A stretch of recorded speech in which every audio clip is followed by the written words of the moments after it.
to 709 Meridian, an audio commentary podcast. My name's Andrew. And this is D. And we are wrapping up our Eddie Murphy's 80s flops season. Now, flops with an asterisk that, for the most part, many of these were still box office hits. Right, they made money. Yeah, but they were considered flops. And so we rearranged things. We jumped into the future a little bit with another 48 hours last episode. So we could finish this up with 1989's Harlem Nights, which, as of recording in 2025, is still the only directorial credit Eddie has got under his belt. I think he had such a good time on it. He never wanted to do it again. But what he did, he assembled a cast of, I mean, we'll get into the cameos because they're the ones that I recognize, the ones I think I should recognize, and then the ones I don't. It's just kind of back then the Avengers of black comedy, pretty much. The Avengers Infinity War. Set in 1930s Harlem, so it was sort of was that Black Renaissance? Anyway, so it's like got a huge, there's all sorts of cultural depth to it. Beautiful production design, Lawrence G. Paul. And I didn't even look up whether or not it flopped or not, but I assume it flopped. It didn't do as expected.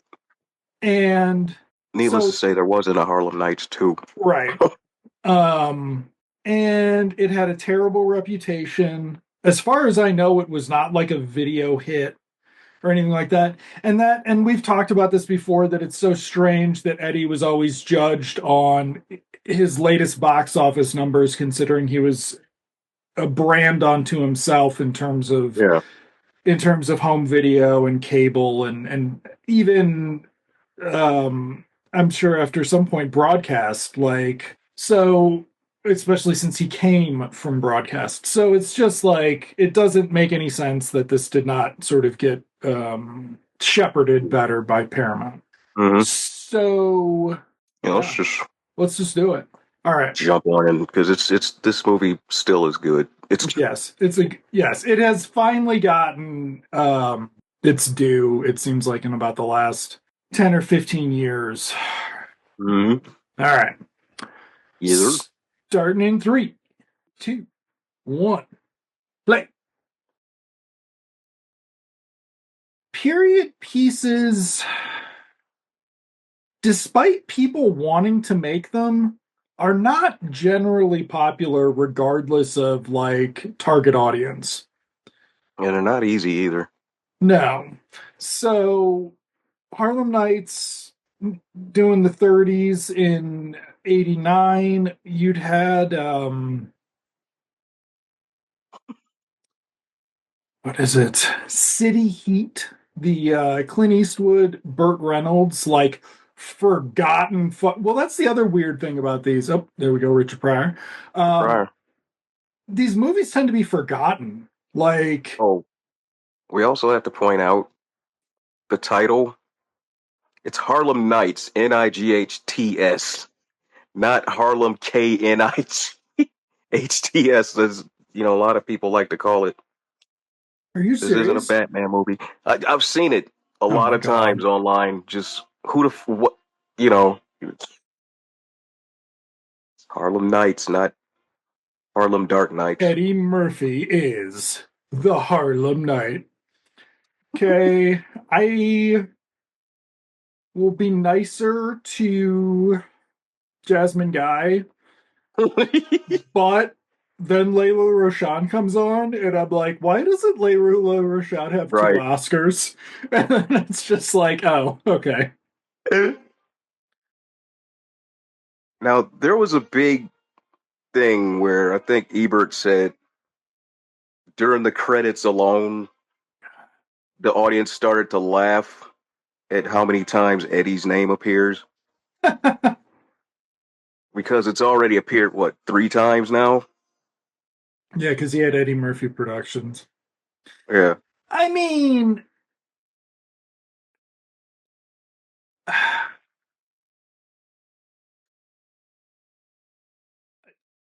Lawrence G. Paul, production design, mentioned that earlier.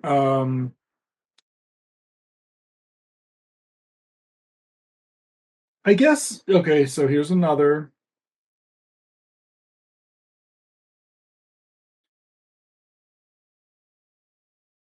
I mean, hindsight's 2020. How many times do you have to, and it's only four times, like calm down. Yeah, about four. Or five. Like, oh, it's 19. Oh, this is a flashback. That's right. Probably the one of the greatest like intro scenes in any fucking movie I saw up until that point.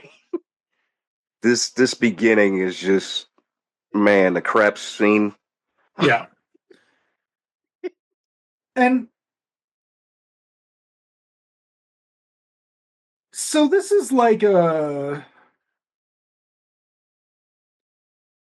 I mean, I guess the only like super successful, like in terms of like cultural retention period piece Mm. of this ilk is the Sting. And this is kind of like a Yeah, this not is very much. unstingy like Yeah, this is music, kind of like the Sting remixed almost. yeah. All right, little kid here. That's Desi Arnaz Hines, who appeared in Boys in the Hood Okay. as young Trey in the beginning. That explains why he looks familiar. Mm-hmm. I got Mr. Raymond cigarettes.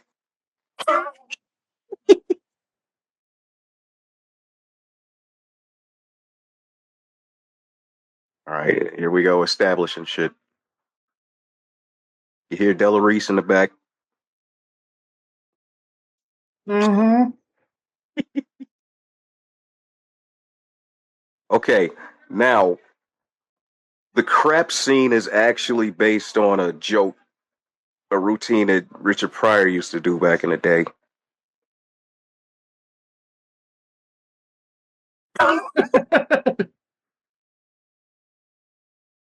Kick his shit. Ah. Richard Red Fox is in there.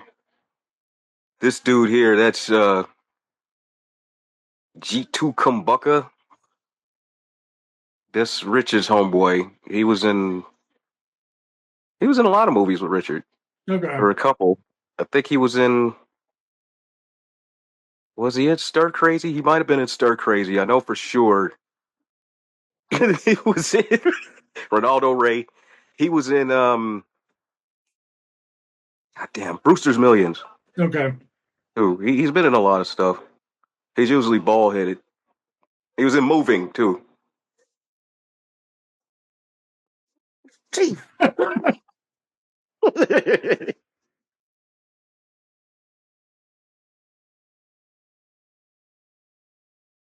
They also said behind the scenes, Red Fox just clowned on some dude's teeth for like 2 hours.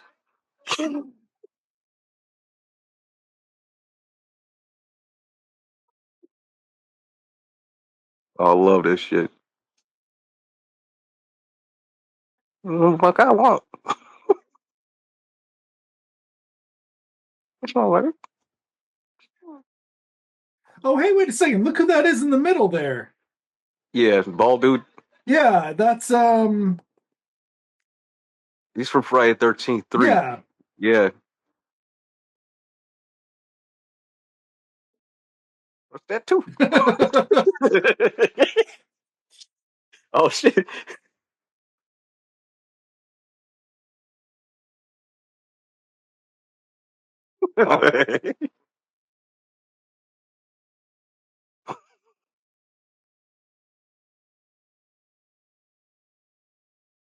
Stand me as fool talking son of a bitch.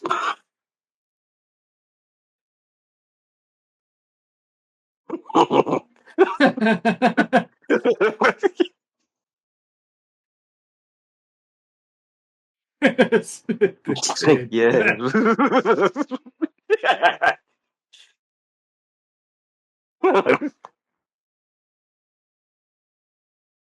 Fuck you won't tell me, punk.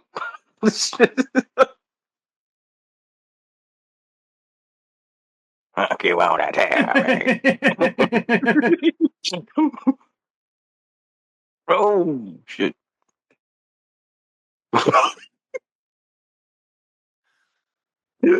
So Richard has said that he was he was recovering and he didn't have like a lot of confidence in his ability to be energetic. So he's discussed how he's a little bit more laid back in this than he Yeah, necessarily. But it's also he's also playing a dad role. right. We'll see, which is very interesting, especially since he then was like years later, like, I mean, I didn't actually think me and Eddie were like father and That son or part. Yeah. anything. Like, but at the same time, if Eddie's getting to do a movie with his Right. His creative idol. idol, and Yeah. so it's like he's gonna be, and he's doing all these other things, and it's a big swing and all that shit. So it's like, And this is just, I mean, people don't appreciate the history no. here either. Eddie, Richard, and Red Fox. It's just you would have Hmm. never seen something like that. Okay, so now here we are at the present day, or present to then, Club Sugar Ray, which is a now very successful place.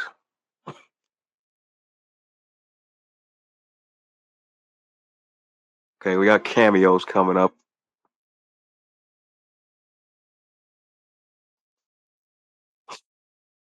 Everybody just looks so good. This shit is badass. I love the set design. Yeah.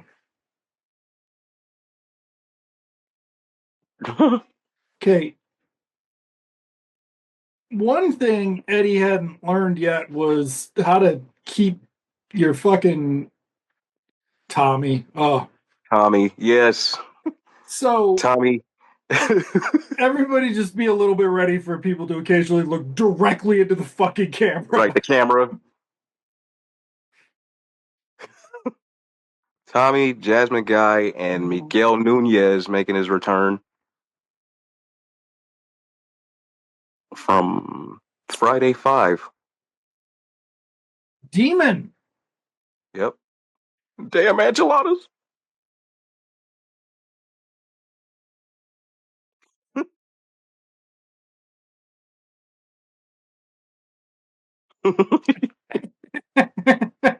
Gelatin.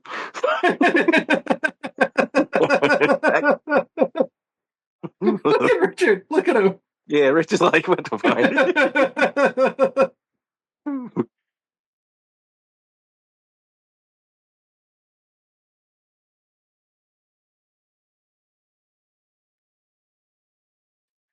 So the year after, girl at the end of the table just looked directly into the Yeah, camera you see for that? about a second. Yeah, that was like, is that the camera Eddie Murphy told me not to look into? Don't look over there. Big Tommy. I miss Tommy. Oh Yeah. Hell God. yeah. Why isn't is he still alive? Like, why does No, he's been gone for a oh, while. okay. Because I'm like, why does what's his face? Hmm. Not Jordan Peele, the other guy. Oh yeah. It seems like Tommy could Oh, do the great Keegan. version of those, yes, of Yeah, all the Keegan Michael Keegan Key. roles, yeah. Yeah, he could have been better. Sugar Ray.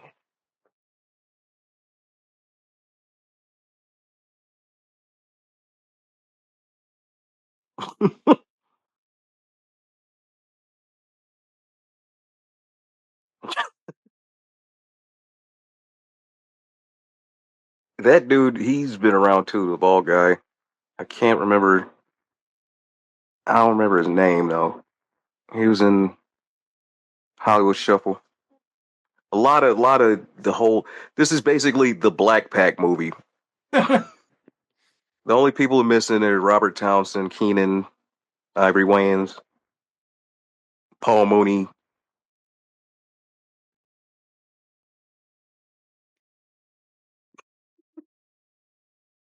You don't need to. Oh shit. This was one of Red Fox's few. This might have been Red Fox's only theatrical movie release in the 80s. In the 80s, yeah. Okay. Dude there with the cigar, that's Butch Lewis. I think he was a fight promoter.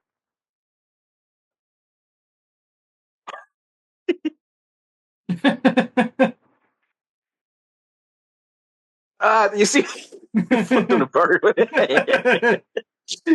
I ain't gonna reach him anymore, motherfucker.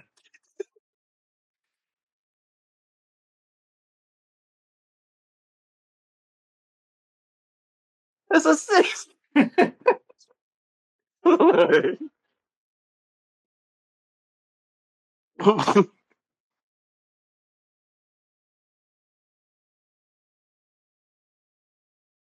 Okay, Willie. Here we go. Yep. That's Eddie's uncle, Uncle Ray. We'll see him in a minute, though. Yeah, he ends up having.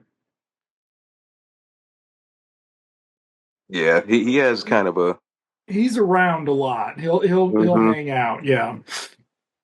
Many of the cameos will just. Which is really cool because Yeah. we haven't gotten we haven't gotten my other dude yet, though. Uh, he ain't gonna be in there for a minute. Uncle Ray. Fuck yo.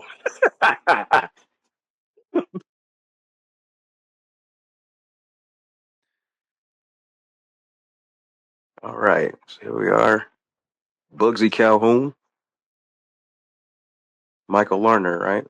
Yep. Yes. Apparently, Paramount wanted Robert Duvall, but Eddie Oh put his wow. foot down and was like, "I want Michael Lerner for it." So, okay, so next year we would have Miller's Crossing, which actually I got confused about. Like, I haven't seen Harlem Nights in ages. Like, I don't know if I've seen Harlem Nights since VHS. Like, Oh wow. I've been wanting to watch it again on DVD, but having waited long enough, it's now on Blu-ray Yeah, and Blu-ray. Pluto and shit. But Mhm.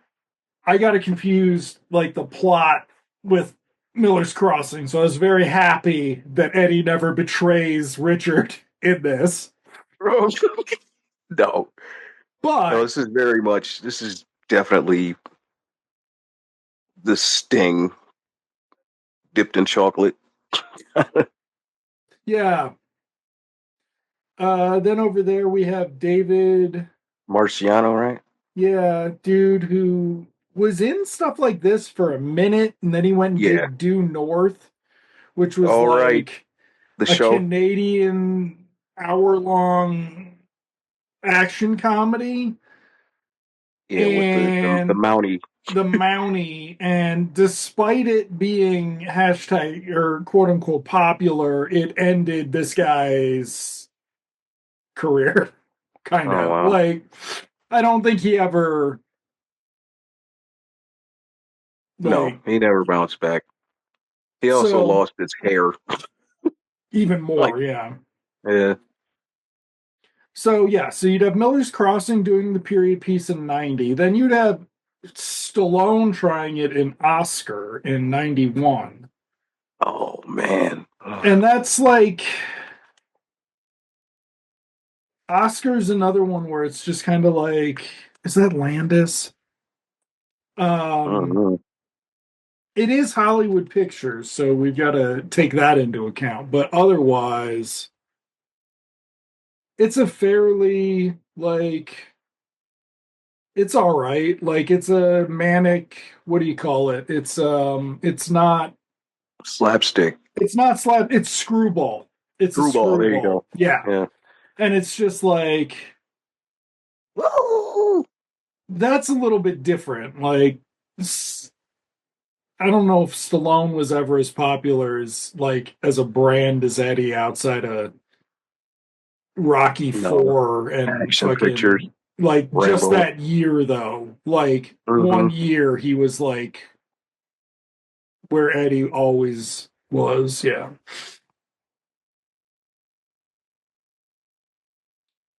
Mm-hmm. But is Michael Lerner in that too? Like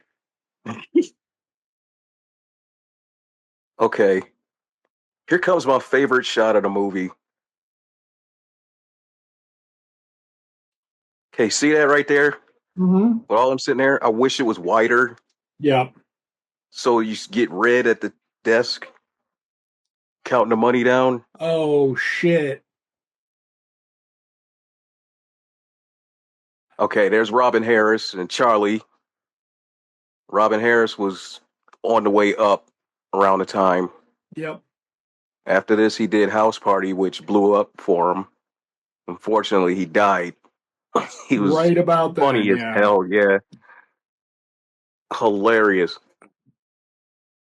Oh, He's the let's look Bebe's Kid guy. directly And into then the fucking camera, kid. Damn. Okay. Hillary. Now we heard Della Reese in the background in the flashback, Mm-hmm. but now Here we go. Just kiss my ass, sugar.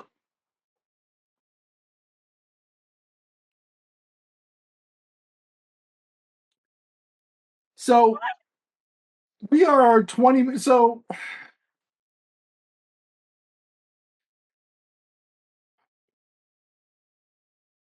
we sort of talked before how Eddie didn't really ever have like a creative relationship with the director. Mm. Like he and Martin Bryce didn't make a bunch of movies together. He and John Landis would make more movies together, but like and it was coming to America, so there When's the was one? like What's the one where they fell apart though? Where they were fighting on set? was that Beverly Hills Cop 3 or was that because that was No, it might have Landis, been. right? I think it was Coming to America. And then that was the thing.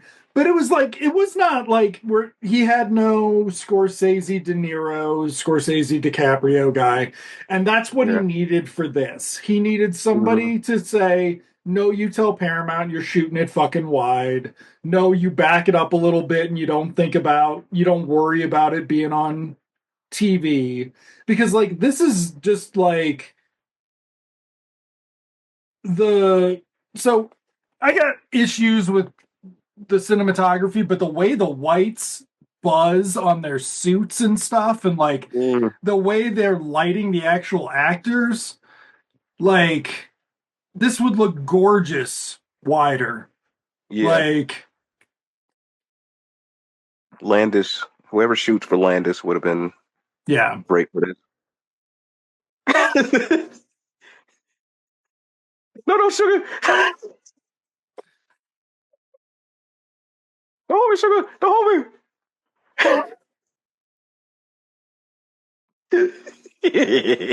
Okay. But like the movie's a weird series of vignettes until it Right. all kicks off. Like, Yeah. Because it's all, none of this is, yeah. You had to have a plot kick in eventually. Because right.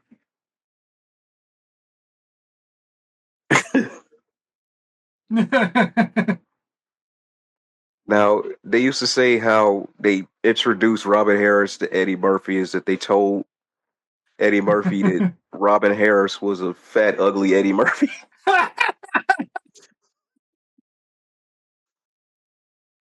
Oh,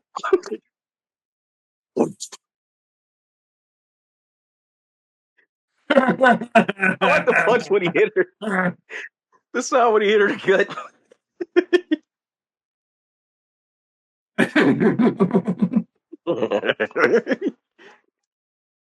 lot of makeup too. Like Eddie's got on guy liner. Yeah, I mean that's Yeah, like time period time appropriate. period. Yep. Though I mean, like Eddie wasn't going to be examining the problems with that in '89. Like this was enough of an accomplishment getting Red Fox in a fucking studio release for fuck's sake. Like, Yeah. God damn, Della Reese should have gotten an Academy Award nomination for this Yeah, at the should have got least. nominated. Like, have some fucking balls, people. Like, Oh,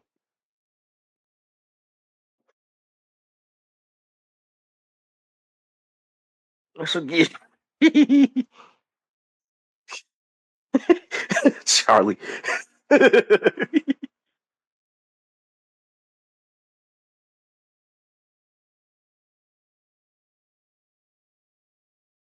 I don't think they made that haircut take off though.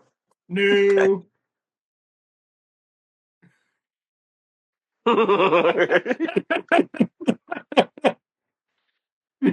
Oh.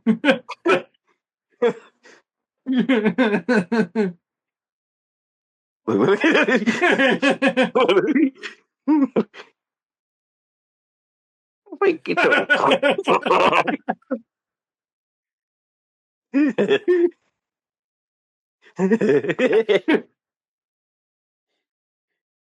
There it is, quick. Oh, see, there's the detail though. You see the fight poster in the back? Yeah, yeah.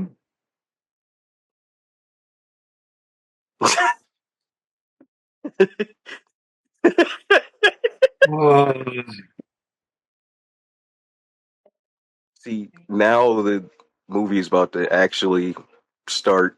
Here,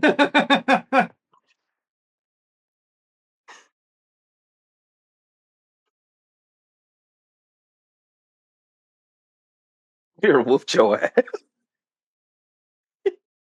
So yeah, this is 2 hours shy of, or 2 minutes shy, or 5 minutes shy of 2 hours. Sorry, folks. Um, but yeah, like they had the street set clearly. Like somebody just Yeah, needed to tell Eddie to, be a little bit, take a little bit more time with some of that stuff. Like, yeah,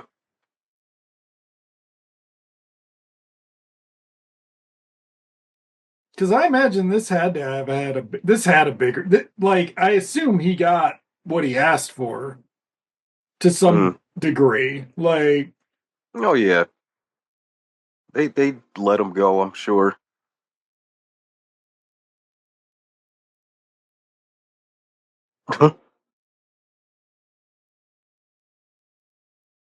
okay,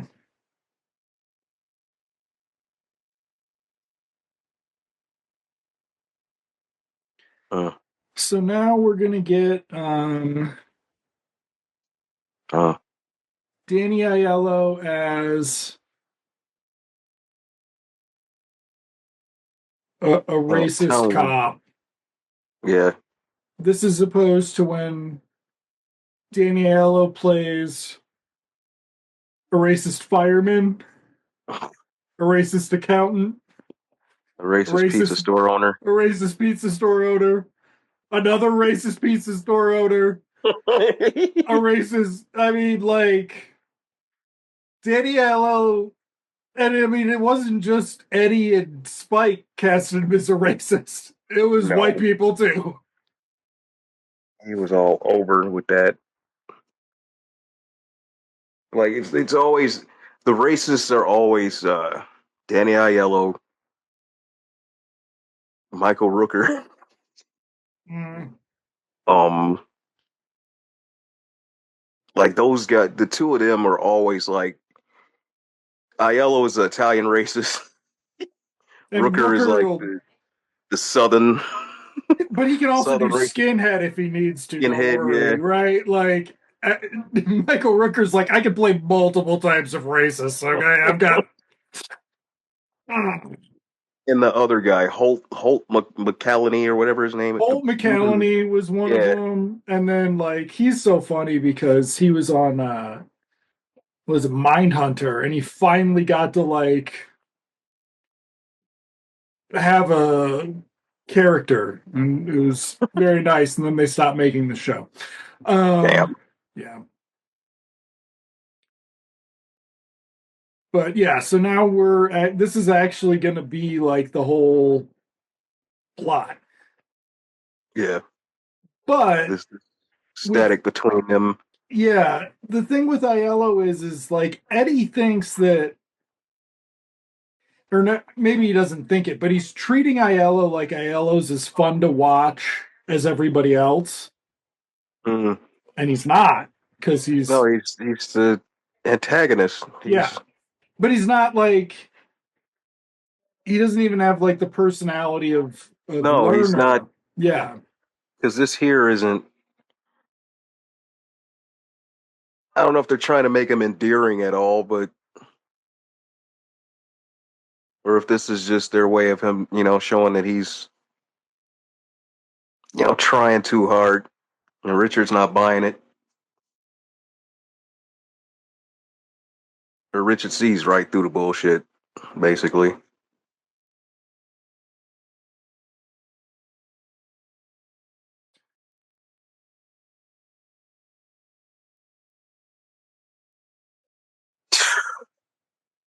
oh my god.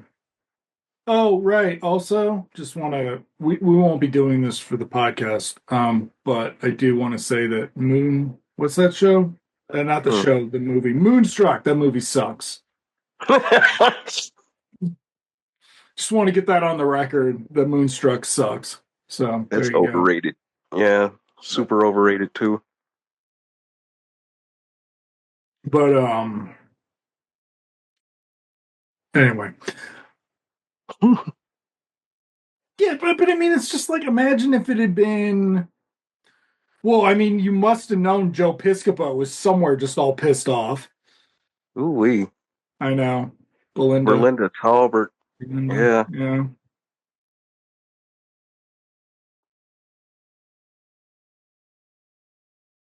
I want to leave Harlem. All right. Here we go. All right. So Stan Shaw as the champ. Stan Shaw would go on to be well shit. He's not the turncoat in a Arnold movie, is he? I don't No. think so. But he ended up in shit, wasn't he in Hmm. oh,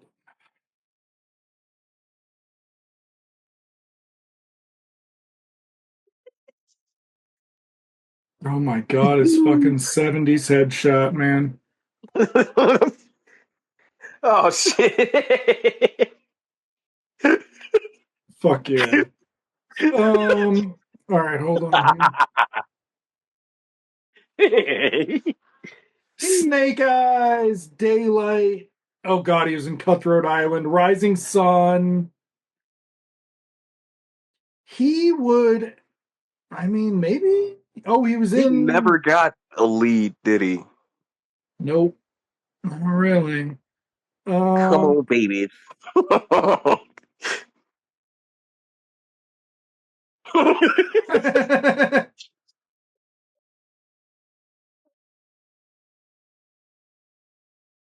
Oh, almost forgot.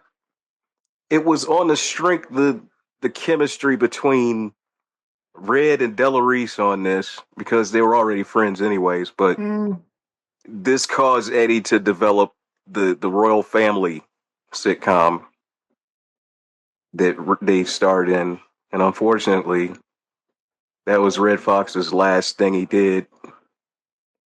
as he was on the set when he died. He had a heart attack.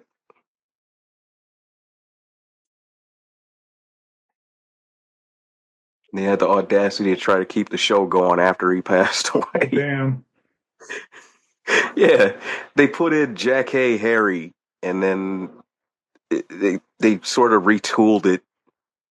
And first, she was supposed to be, I think,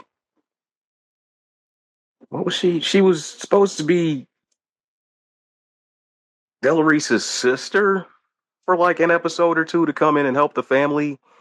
Then they changed that and brought the show back again, and they made it so that Jack Hay was her eldest daughter, and the shit just it didn't work. It didn't work at all. Yeah, so actually, despite often just playing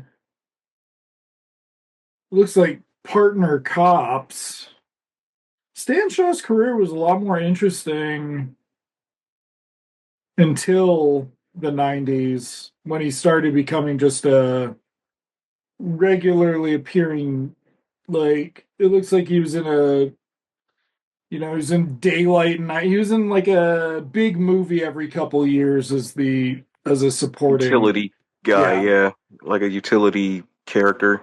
But he actually was in some interesting stuff before that. Yeah, it just never really panned out, I guess, for him, or he was just happy doing that. Yeah.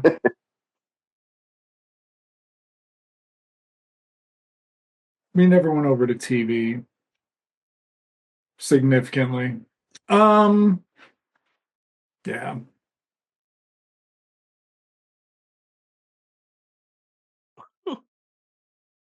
Is there like a 3 hour version of this somewhere? Like, It's gotta be. There's gotta be a extended. I think this is the last we see of her till like no, the very end of the. yeah. Really? Yeah, no, she'll disappear for most of it, but yeah, she comes back for the end at least. But like, well, for the problem with something like this is that like they've got the club, Mm, which means they're established, which means what it really needed was a little bit of more like ground situation development and shit. But that would mm. make it longer because you're already establishing shit with Lerner. But then you bring in Danny Aiello to talk about it later, except you don't want to listen to Danny Aiello talk about it. It's just like, and he just needed somebody to like give him a couple notes. That's all. Yeah.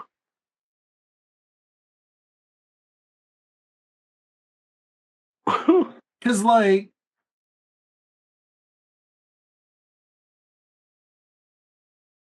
that ought to be a lot more central, like Richard and Berlindo. Right.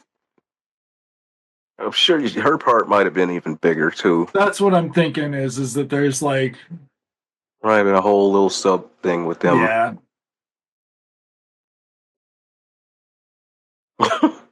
because now we're gonna kick off like this Jasmine Guy related subplot, which doesn't really, it's not super necessary. It'll turn out. You know what's weird? You could break this movie down into segments. It turned it into a silent film. Oh yeah, yeah. Because you're right, this whole thing is broken down in like vignettes. It plays all the way through, but you could also just kind of break it down in pieces.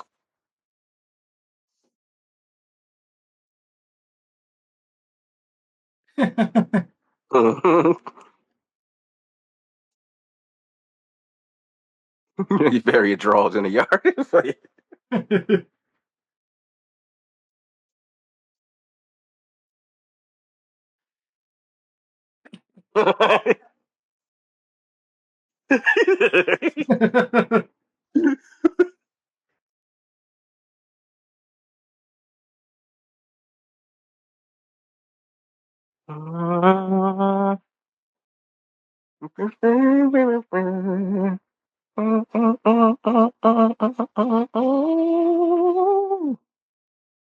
Hey, okay, that's Sandman Sims. Showtime at the Apollo. God damn.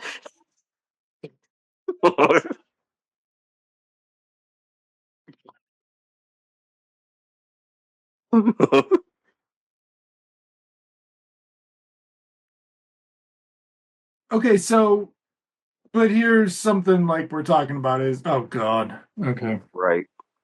But Eddie was just talking to Richard about how he was going to go call Jasmine Guy, and instead we're talking about it without having Eddie having talk like Eddie's exposition dropping, and now we're bringing in Danny Aiello.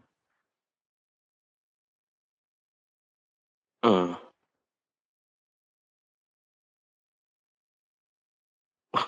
Oh my god. Okay, let me look at this. Has there ever been anything I've liked Danny Aiello in at this point in life? I mean, like he's great in I can do the right thing, but I assume that was just Spike turning the camera on.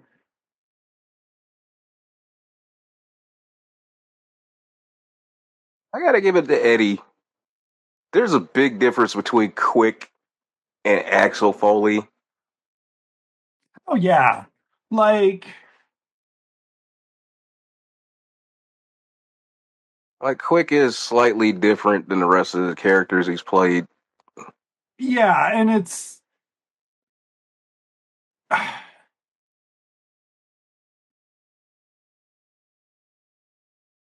well, Like it's if him this was a little, having yeah, it's him having it's the father son thing.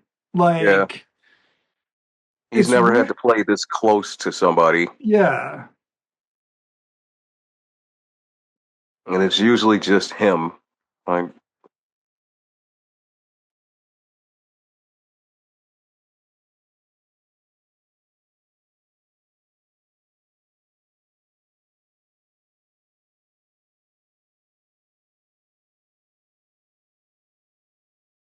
mm. This is kind of funny. I mean, like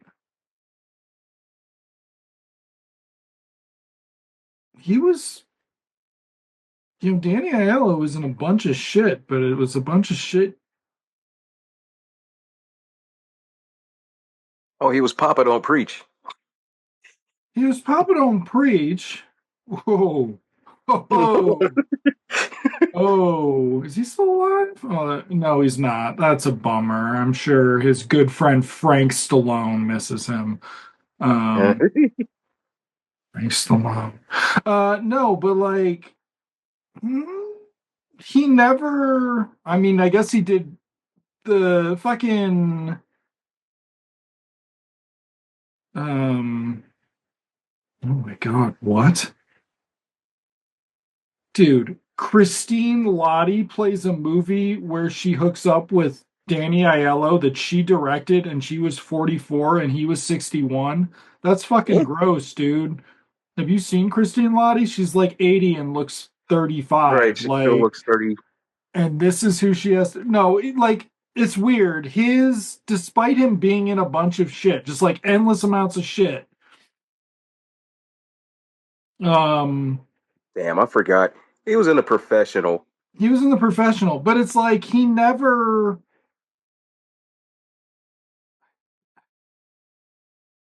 I mean, maybe if he had more than one performance, that would affect things. But Yeah, he always played Danny Aiello pretty much. yeah. Oh my God, what is this movie? Mojave Moon, Danny Aiello, Ann Archer, Angelina Jolie, Michael Biehn, Alfred Molina, Peter McNichol, Jack Noseworthy, Corin Nemec, Holy 90s Batman. and Michael Massey. Lee Ehrenberg. It is like some freakish 90s creation. Like, I don't understand.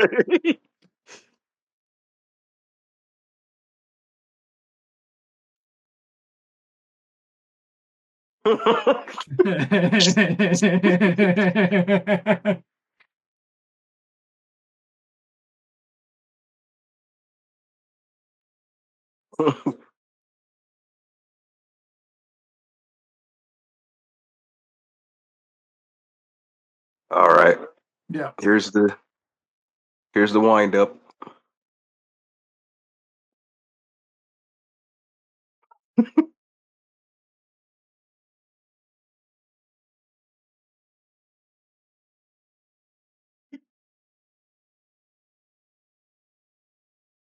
Wow.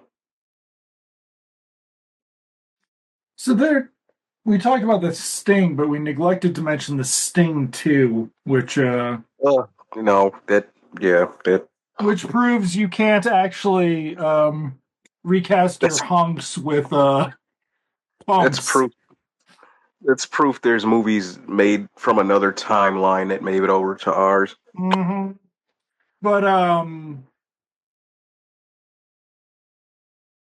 I mean, but Hollywood loved doing period pieces. The mid '90s had when they tried God, well, it was a year after this. Dick Tracy they tried Mm. bombed for the Did it budget or really? whatever. I mean, I Oh don't yeah. know. Like It it it certainly was one of didn't. those that made money, but the Yeah. studio didn't care for it or Well, it something. also like it didn't make the money it would have needed to, right? Because Right. like Dick Tracy was supposed to be some sort of like, well, we had the young upstarts make their Batman movie, but now Hollywood will make their comic book movie and it'll be respectable. Right. And The it big was, classy picture.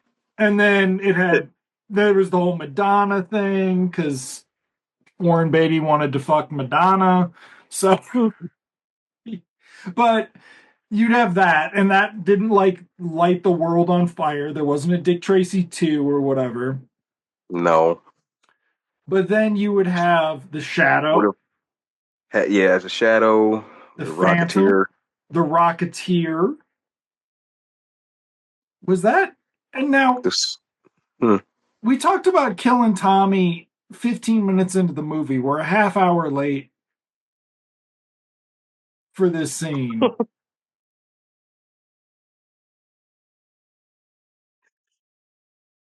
My favorite line. Here it comes. Here it comes. Five who they lifted what?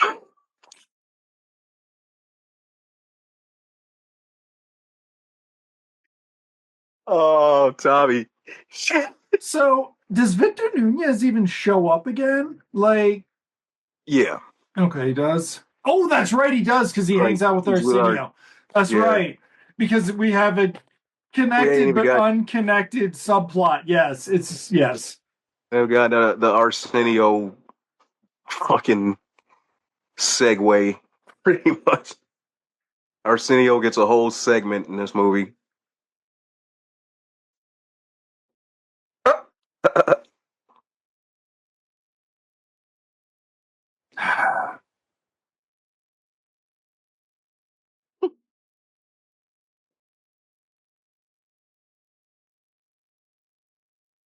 Yeah, so I doubt I've had this anecdote on the pod before, but when you play the game Red Dead Redemption 2 in Mm-hmm. like the flashback establishing stuff, I'm like why I'm like it's a lot of on the rails stuff, so it's kind of like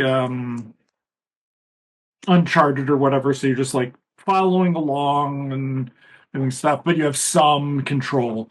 And I'm like trying to shoot the leader of the gang because I'm like, oh, this guy's gonna get us fucking fucked up. And the whole game is then about having to kill this guy, basically. I was like, well, we could just do it now. If you're a person in a movie with Danny Aiello, You should kill him as soon as you can. It'll just make everything better as the movie progresses. Like, he's not gonna do any good in the story. Mm. Is just what I'm saying about this. He just took Tommy away from us. Yeah, he. It, yeah.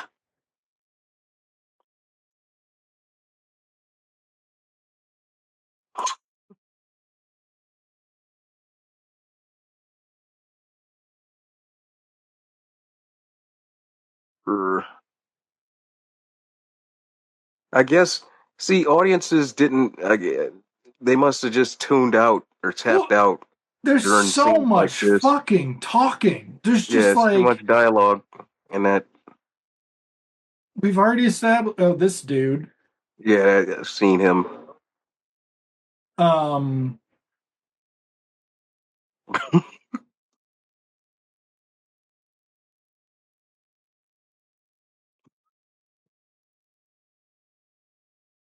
I don't even know what $20 would have been in fucking Right back then, 1938. that was Like, almost comparable to 100 in the 30s.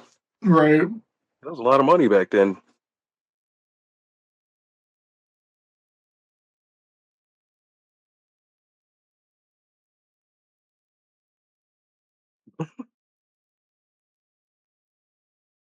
Uh,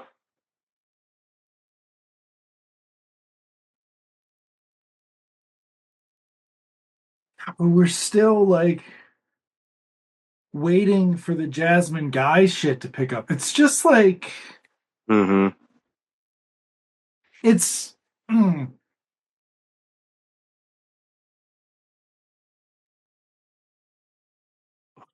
it's like Eddie gets that it's an ensemble piece when everybody's together, but he doesn't get that it needs to be an ensemble piece when they're not, right? Like, oh, Oh, shit. Uh,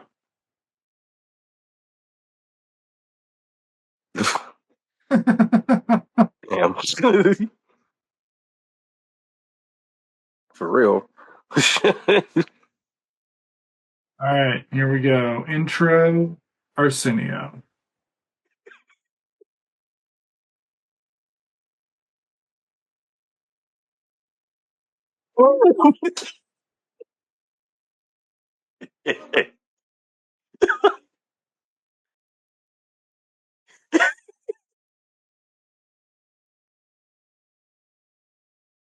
Okay, so Eddie and Arsenio were best buddies back then. This is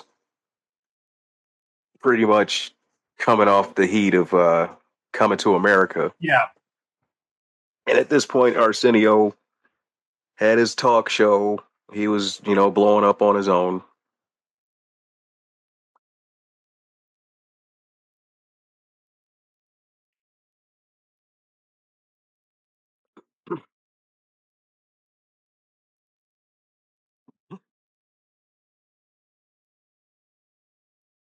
Oh, hell no. He thought he was coming to a date.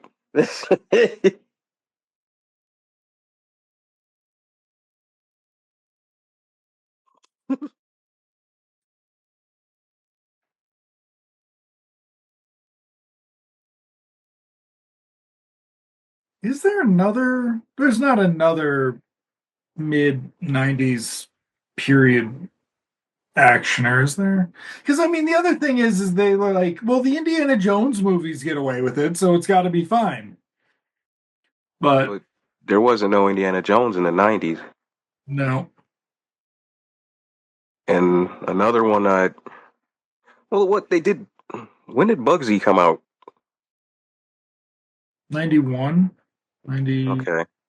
See, there was Bugsy, and then there was Mobsters. Remember Mobsters? Oh shit, that's right. There was mobsters. Which was supposed to be Young Guns for mob movies and shit. This shit was stupid.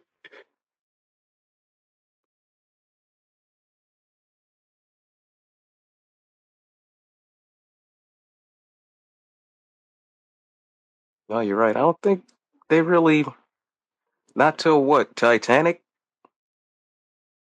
And that was like a big comeback one because that was like the big CGI with Right, with old the old timey timey. settings, yeah.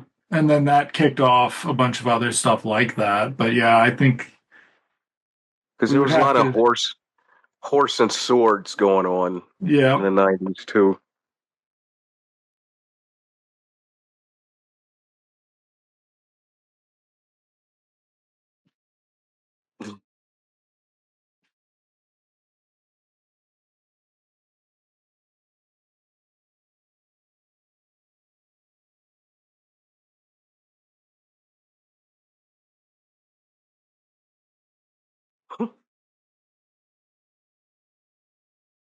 Jasmine Guy, her theatrical career never really took off after this either.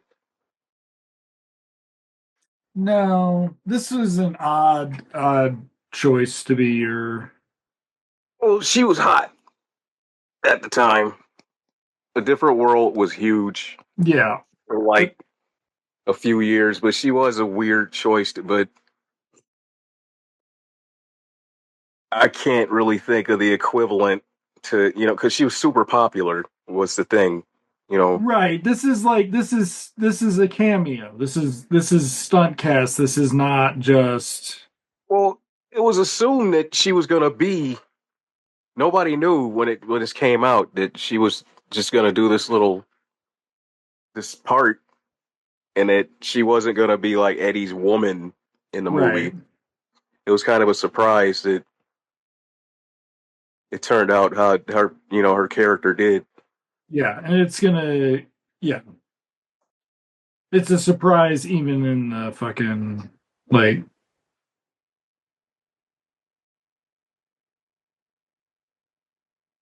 and then it gets a little more complicated because then Layla Roshan's gonna show up basically for the third act and give like Right. a fucking like oh it's Yeah. like Where's this been? yeah like I don't even it's like Marilyn Monroe and Some Like It Hot or something like you're just like what the fuck just happened here like Killing it in this movie. yeah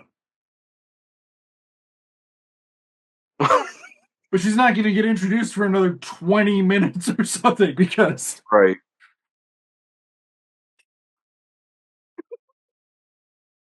Oh, quick as that.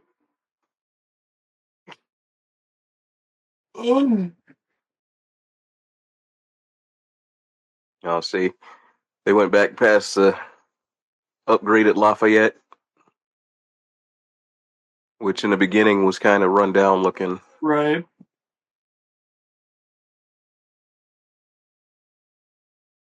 now we're going to be a little budget conscious and do our action sequence on a bridge.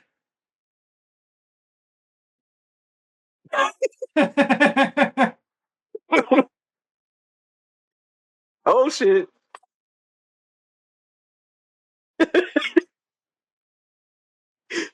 See,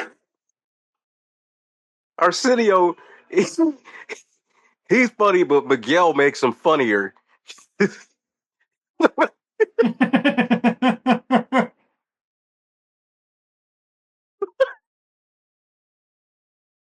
Julia did.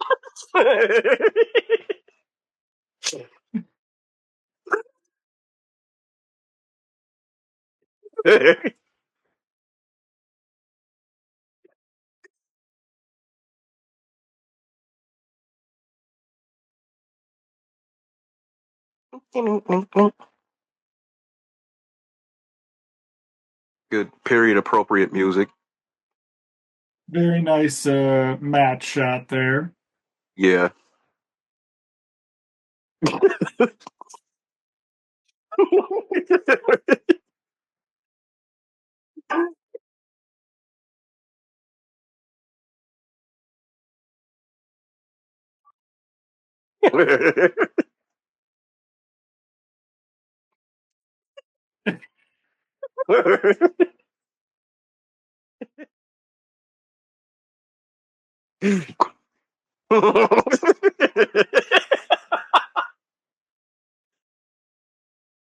They look.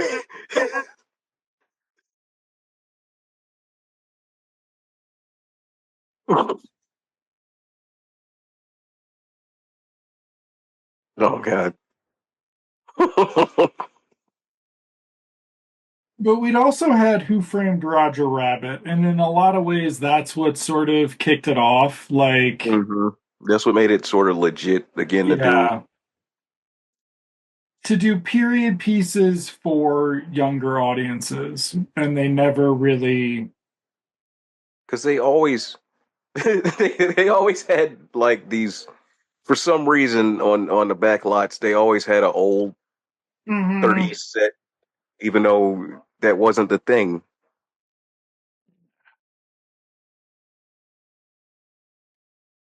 because a lot of this is definitely on the lot. Oh yeah,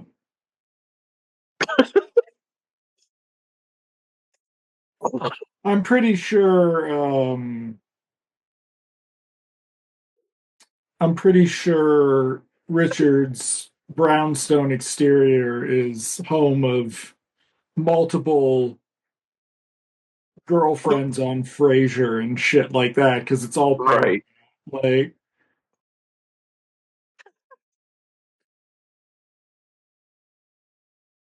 It's shot, motherfucker.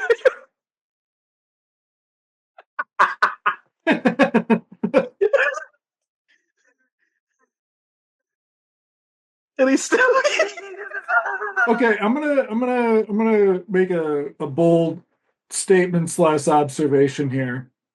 Mm. Arsenio Hall's career in like this like movie career because he didn't have like a movie career on his own. No, he didn't do much on his That's own why we at have all. Jim Carrey. This is Ace Ventura. Like, Well, his Arsenio, I don't know if he could maintain that energy like that because this, he wasn't sort of the wacky guy. He was just sort of he's hysterical though. You right. could have seen if he could. I love how there's the various girls who don't get lines but occasionally recur between scenes. hmm Like,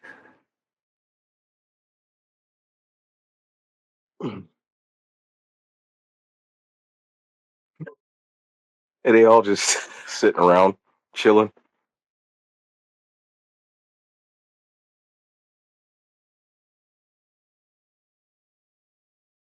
okay, It's so we are now 1 hour in. We're over halfway, and we're yeah, getting the plan. it's finally kicking in.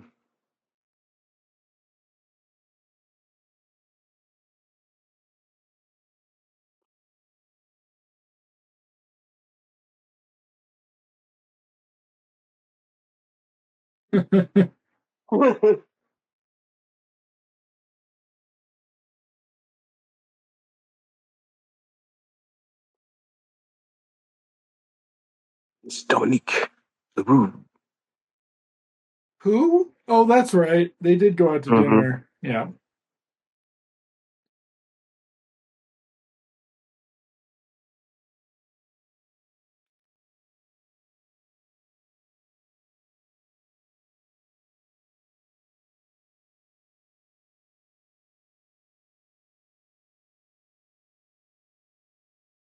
Yeah, there had to have been something with Richard giving him shit, maybe Red giving him shit. Like, Hmm. that was a very abrupt. Well, yeah, I think he had to. He felt he might have had to just feel like giving them a little more to do. Well, in 90, I mean, this is a fucking.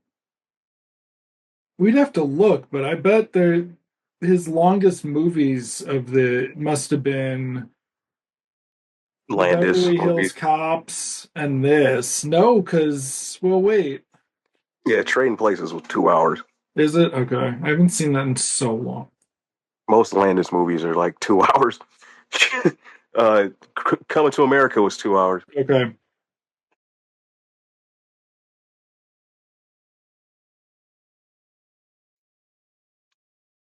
But as we've been discussing with these latest films we've been watching, they were struggling to make 90 minutes, so this is a little Yeah. different.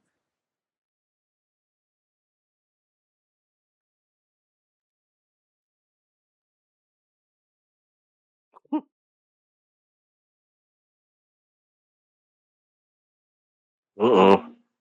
Hmm. I'm kind of surprised they didn't get Kadeem Hardison in on this either,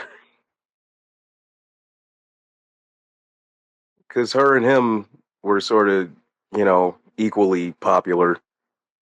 Dwayne Right. and Whitley was a thing for a long while.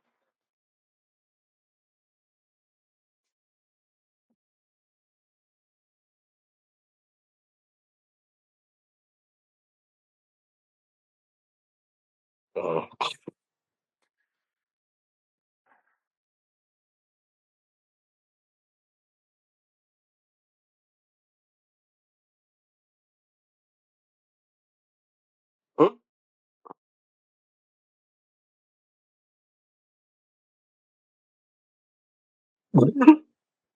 But like we don't even see Quick where Quick lives, right? Like no, we never see his place. it's just a very like unbalanced ensemble, and it's just like you just wish.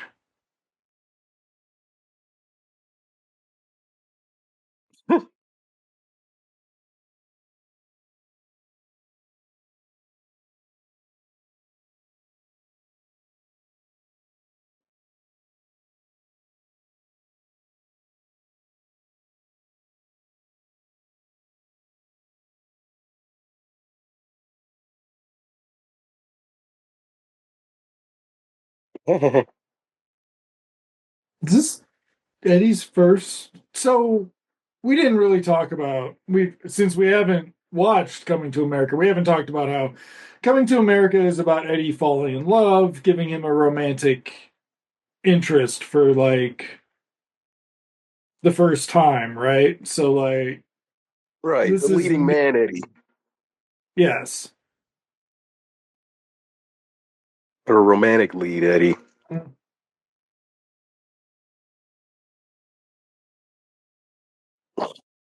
Okay, calm down, Eddie.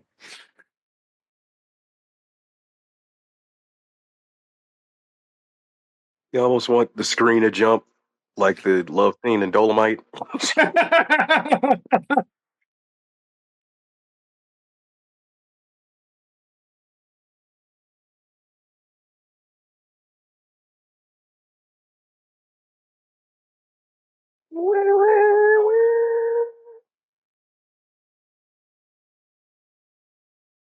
But I mean, even for a movie from 1989, everything's just like it's like Harlem Nights plays a little bit like it's on what would you say, like 9/10 speed on YouTube or something. It's a little bit it's not faster than it should be. It's a little bit slower than it should be. Like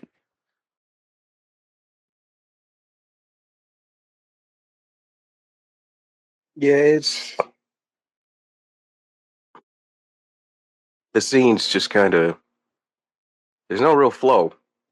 Like this yeah, right here, you should have some tension going at this point. and there's just nothing. It's like you can't tell what it is. We haven't been around quick long enough to really we're never going to be around quick long enough to really get Right, you only get character bits from other people yeah. about Quick, with the exception of probably the beginning of the movie, why he has his name.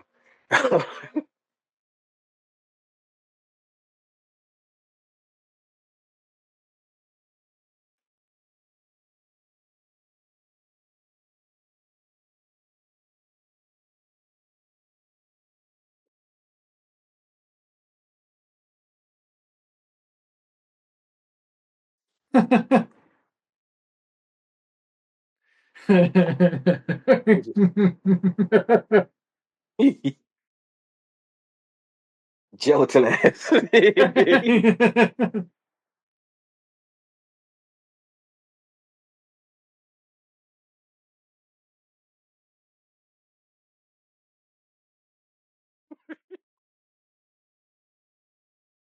See, that's supposed to be, those insert shots. Right. I'm like, Like you have to, they blatantly have to put those in there. Like you should already know that she's trying to reach for the gun. mm,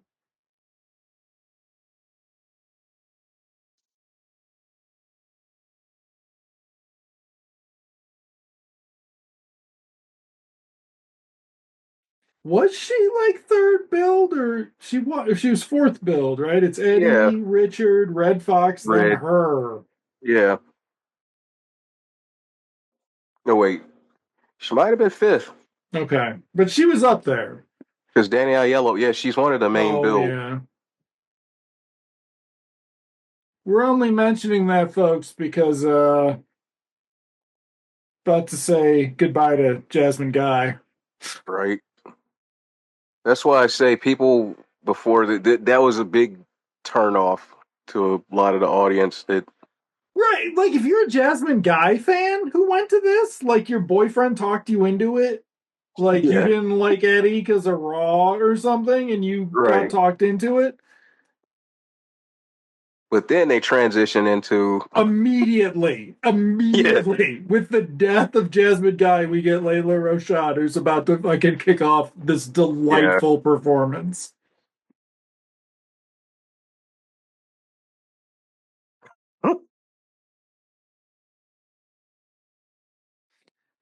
Go get it, Richie. Theoretically, I don't look at colored girls, but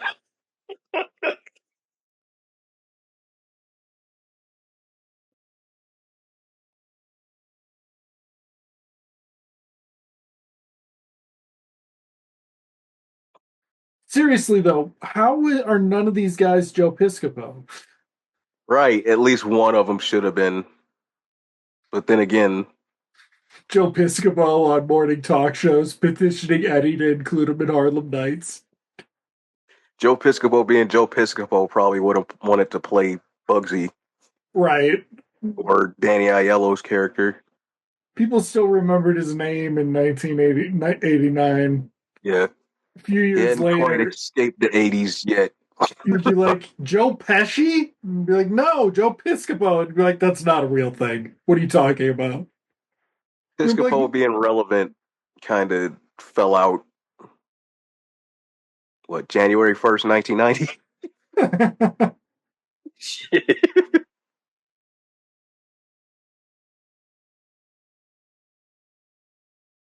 Richie.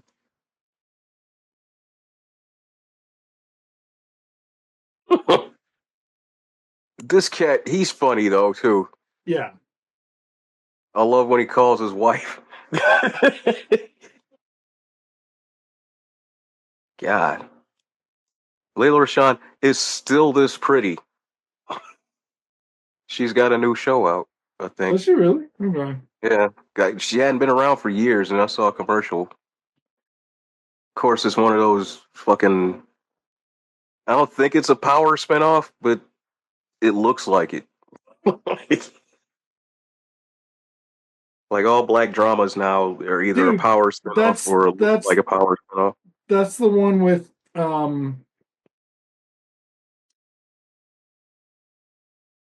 Stan Shaw. Oh, he's in that too. He's in it. So's poor Orlando Jones. We're in the Oh wow. universe where Orlando Jones is in that instead of shining his seventh fucking Academy Award, which is the Yeah. correct universe to live in. Mm. Yvette Nicole Brown from Community's in it. Okay, so it's not like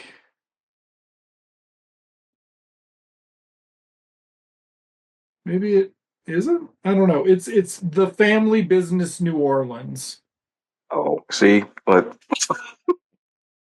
and Layla Roshan is playing Big She's like the Shirley lead. Duncan, and I'm very curious. Yeah, she's the lead, I think.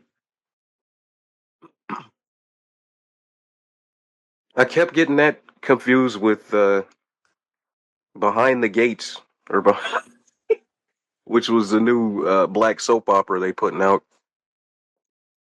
which likely is just going to be around for what, 2 years.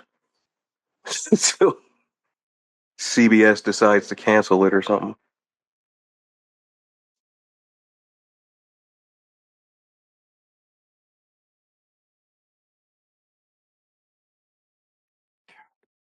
This is badass.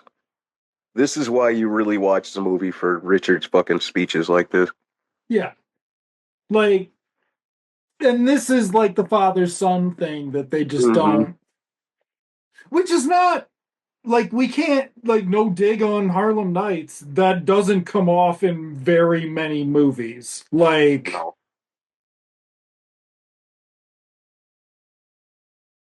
For this alone, I think Richard should have got nominated for something, maybe even a Golden Globe, oh yeah.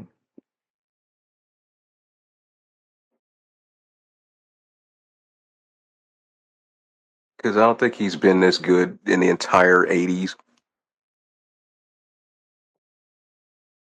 Think of it, prior to this, in the 80s.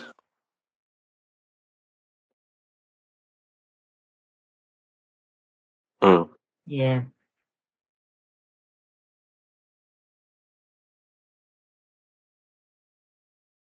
Kill me, because I'm going to kill them. Mm. Yeah, and I mean, like, it's just, yeah. Here we go. Yeah.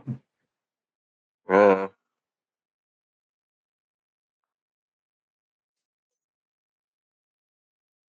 shit. Fucking Christ. Sorry. I was trying to explain Lethal Weapon 2 to young people, and Oh. I came off sounding like I'm sure they were a little concerned. Diplomatic community. But I'm just like, okay, so what you guys don't understand is in the 80s, we were always waiting for that, like, level of accountability, and it came in this action movie, and it was just wonderful. And like it was just such wonderful stress relief. And it's just like I just want somebody to like start beating Daniel's head in. Sorry. Was that out loud?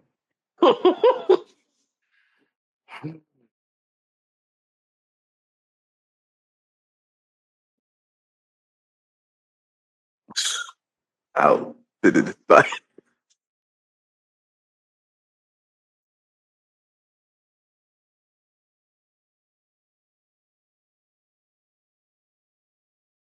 Well, I think Mm. I mean Richard never gets to really react even. So like the comeuppance for Danny Aiello is not gonna be commensurate, but it Mm-mm. also is just it's incredibly unpleasant because like Richard's Richard's acknowledging the fucking subtext of everything, and it's just like it's very serious for this movie in a lot of ways. Like Mm-hmm. we don't it's an interesting vibe to acknowledge like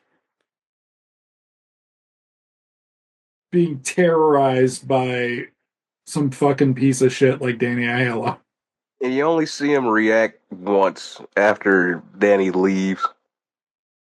And even then, he's just like, Mm-hmm. motherfucker.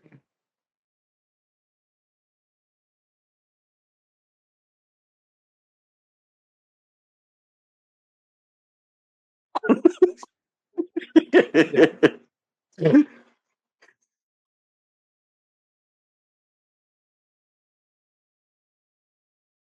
Wow.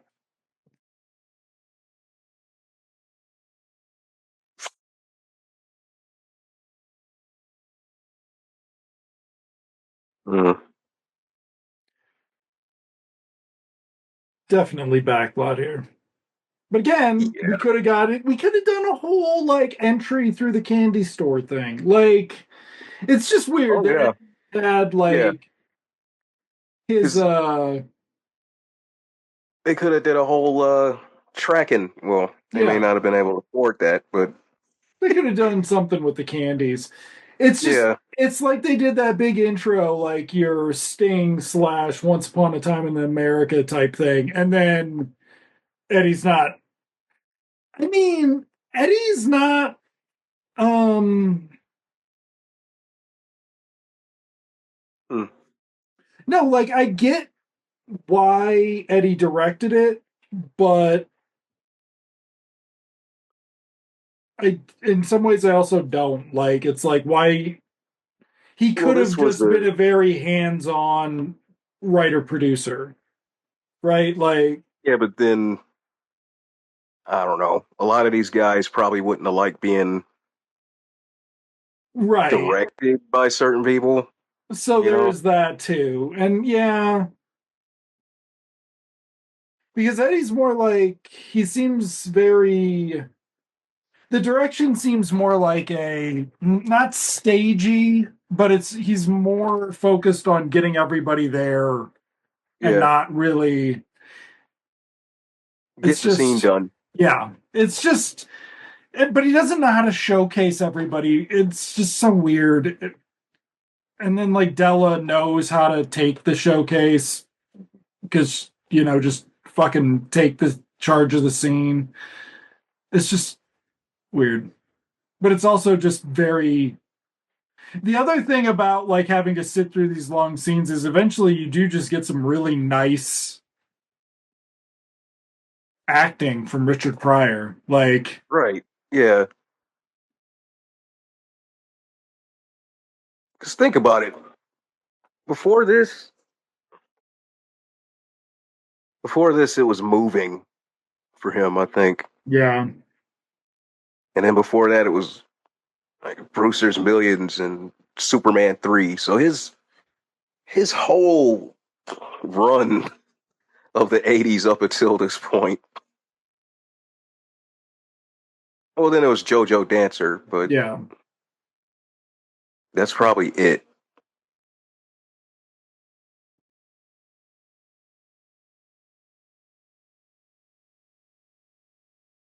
Hmm.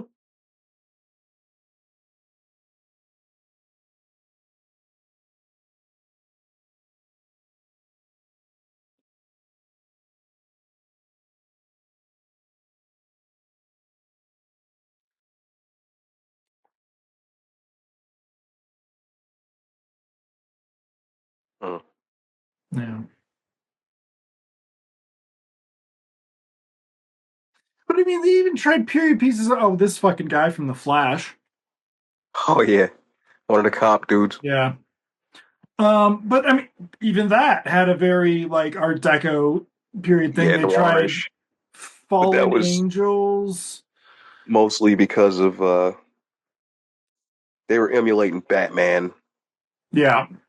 the noir look. Because even at the time, the Superboy TV show was kind of starting to look like that a little bit.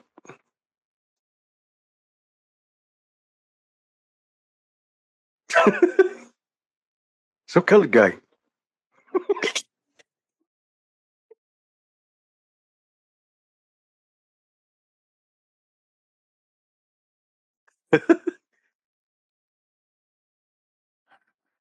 This is the coolest shit. Hmm.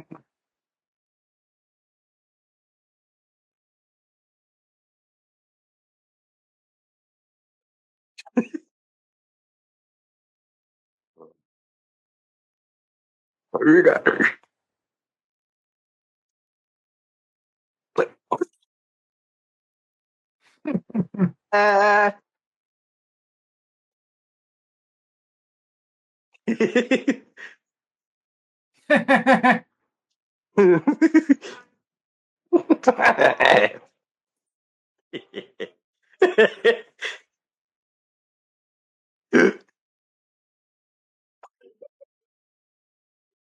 Right up to the sunset.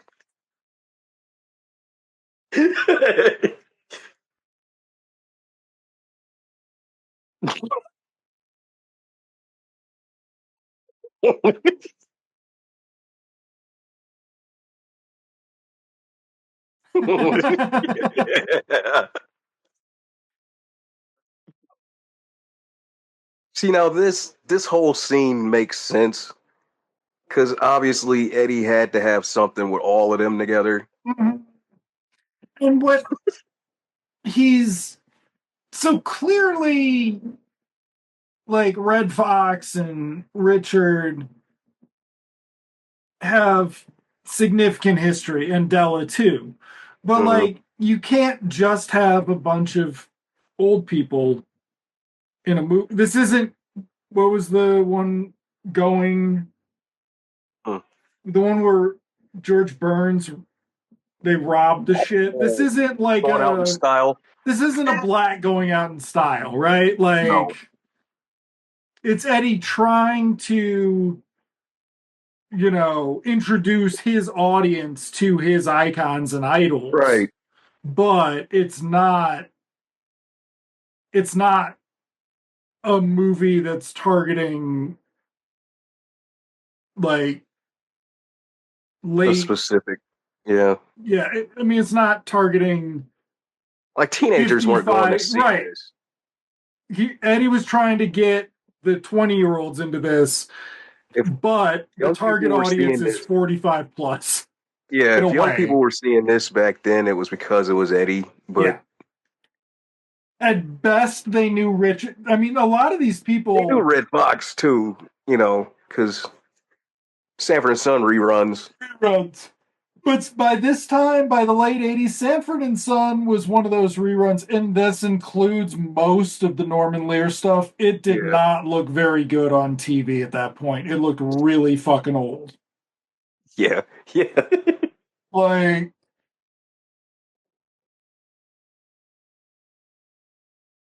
And everybody was waiting for Richard to kind of be in something you wanted to see.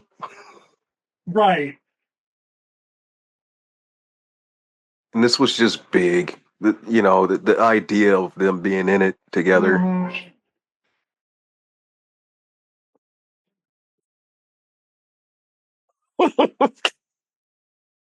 See, that's some shit my mom would do.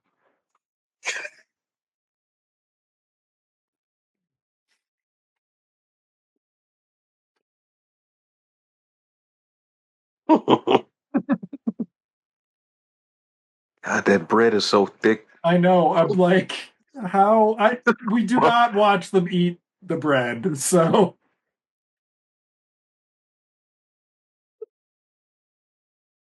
But where's Berlinda? Why Right. isn't She, Berlinda fucking hanging out and helping out or something? Why yeah, aren't she should have been somewhere in there. yeah?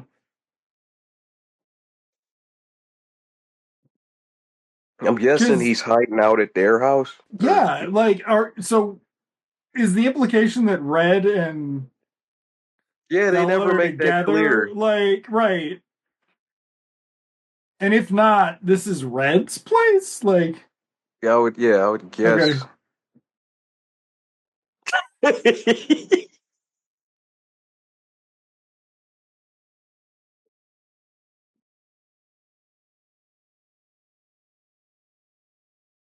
Man, Layla, she had a good run, but it wasn't good enough as far yeah. as I'm concerned. Like she should have been the lead in a lot of movies. She's been around for a long time. Like there's movies Vivica Fox was the lead in that Layla Rashawn could have got.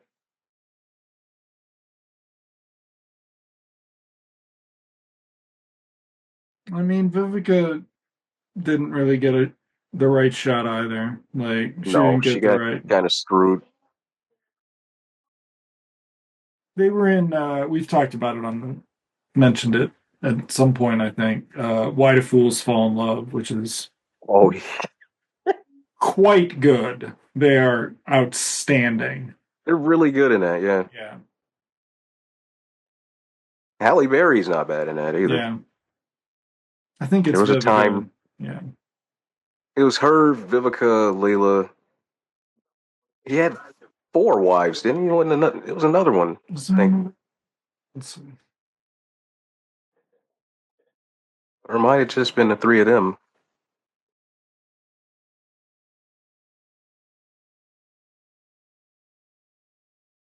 All that stuff in my bag.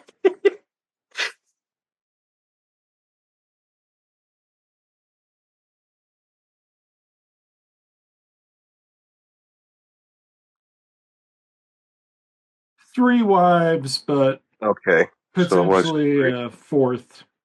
Mm. Um, Miguel Nunez is in that as young little Richard. Oh, You haven't seen that lately? You gotta watch that again. We watched that a few years ago. That was so delightful. yeah, I Like, haven't seen it in a long time.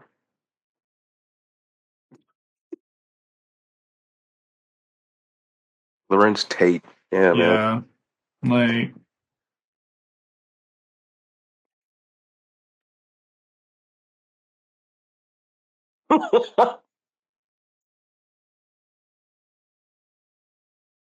okay, so here's like the difference between what we're now getting with Layla's. We're getting those scenes where Eddie's letting the actors go on forever. We're getting a scene where it pays off, right? Thanks to her. Like, hmm and the problem is that like, so she's doing the Marilyn Monroe or whatever, and Jasmine Guy was doing the femme fatale. But what you're Yeah, not like, what we're seeing is somebody like knocking it out of the park. While in recent memory, we have some, it's just making Jasmine Guy's yeah, her less. real Yeah, stiff. yeah, it's a bummer.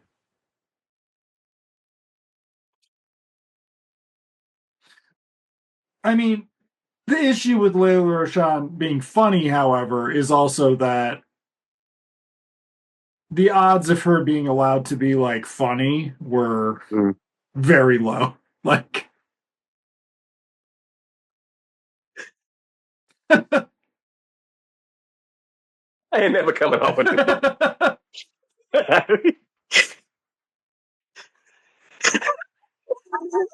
okay, it's Oh shit. all gonna work out for you, bud. Oh. Oh, Mm.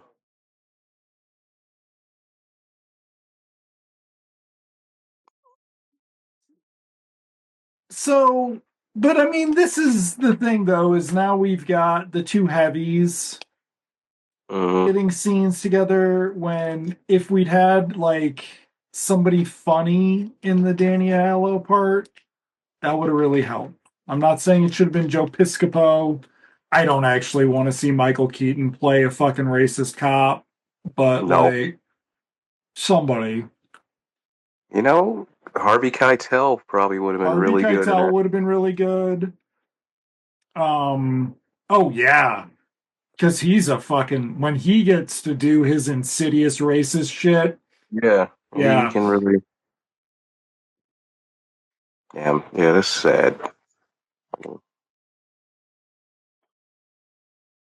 So they blew away the damn club.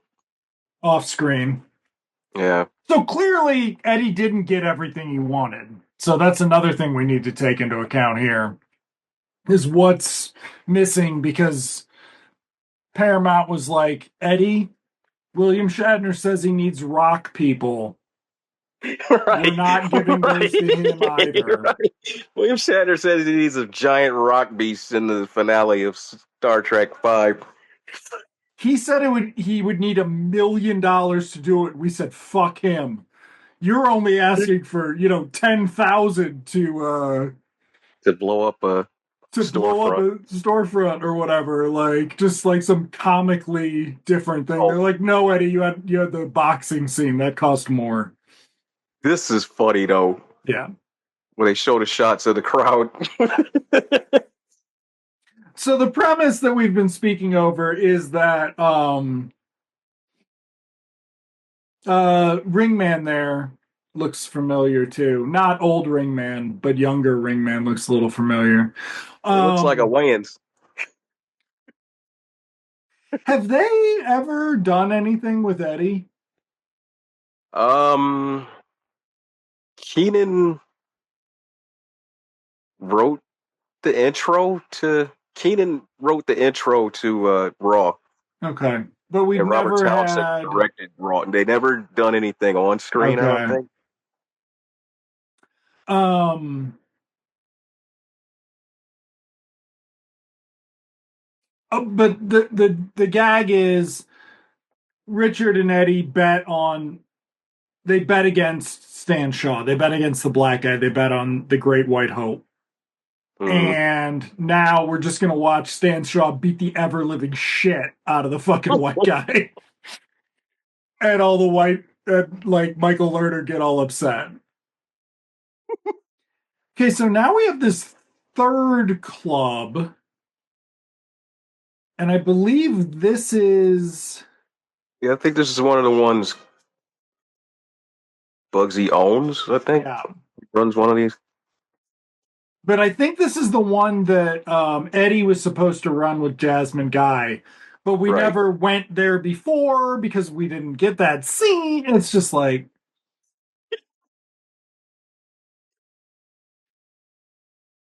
The white God, dude threw the maracas. I feel like I feel like I'm too old to watch House Party again, but I do want to watch Robin Oh, Harris. watch the first. Yeah, watch that one. Yeah, He steals that fucking because movie. I just remember that. Like Yeah. even back then, it was just like, no, Robin Harris is the shit in this. Like, Honestly, he's the shit, but House Party in general is just a funny ass movie. all right, watch House Get Party. that one. Yeah, get the Watch first one. House Party. So I think part two. No, matter of fact, I watched Class Act the other day, which is also kind of funny, but House Party is the shit. Like, Yeah, even Full Force is funny in that movie.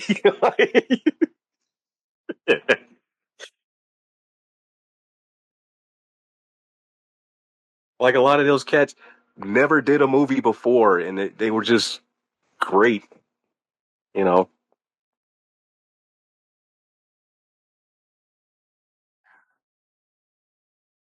that was the first time Robin Harris was like that was kind of launched him.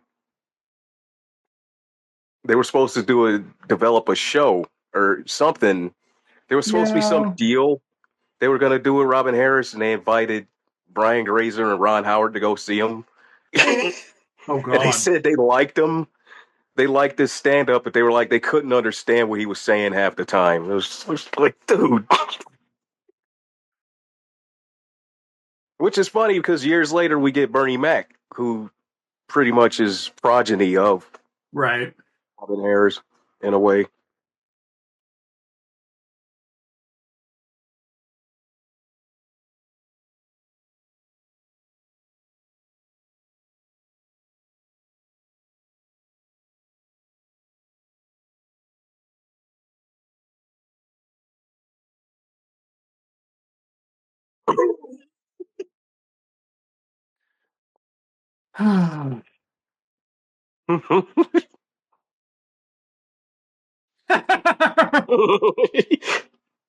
Damn it, that was so cheap. I can't believe I laughed that hard.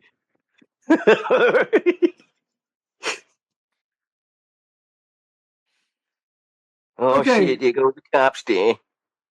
so we've got 20 more minutes to go in here. I haven't, It I would breezes. bet at this point, yes. Like, that's like the funny thing about this is after we have sort of gone through all of the setup and just Mhm. back and forth, how we basically got an unrelated series of subplots with its own 3 act, like the end of Tommy and the Tommy corruption angle and shit, and how it plays out with Jasmine Guy. That's Mhm. all over. We finally get it, and now it's just going to be like rat a tat tat to the end. Yep.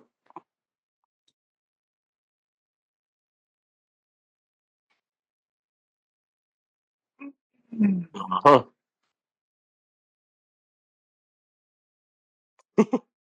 Oh,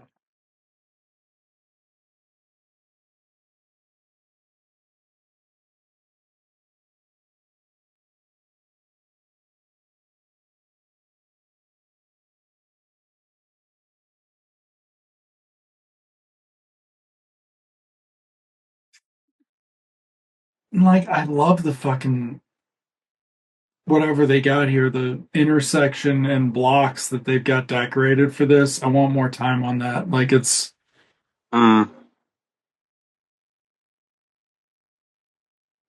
that, I guess.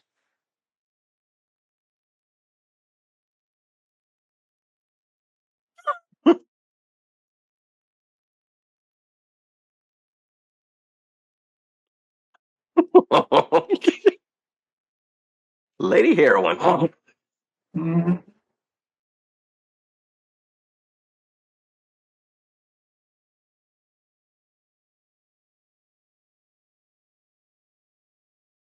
That's one of Robert Townsend's guys. He was in Hollywood Shuffle, I think. he looks familiar.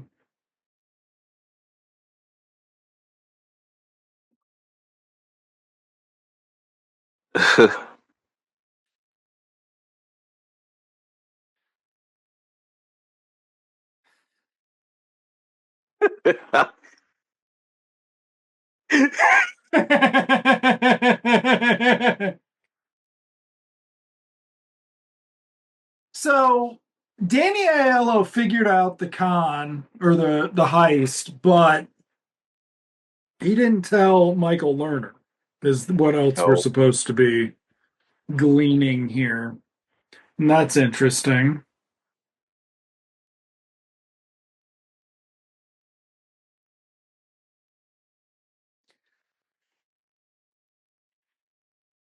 Ugh.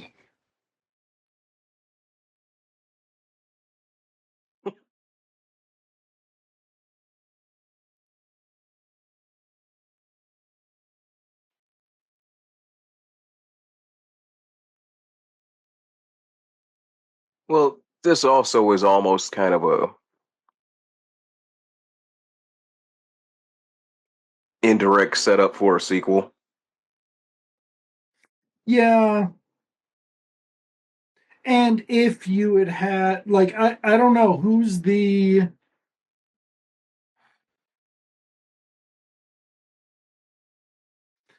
okay.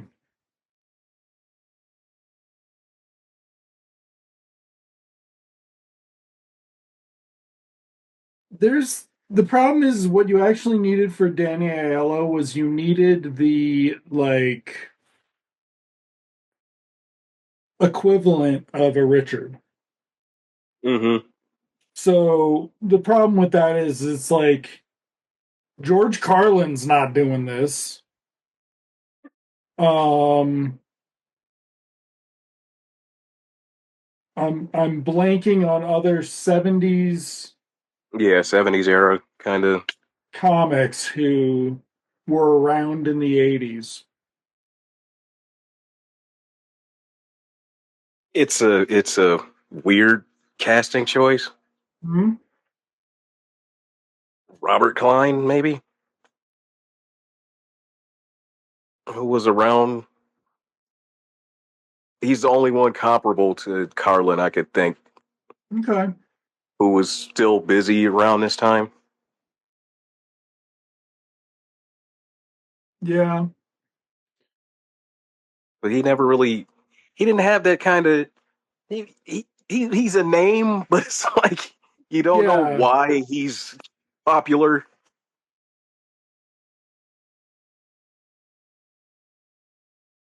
because he did stay busy. I mean, on it. Well, ugh. I mean, the problem is that like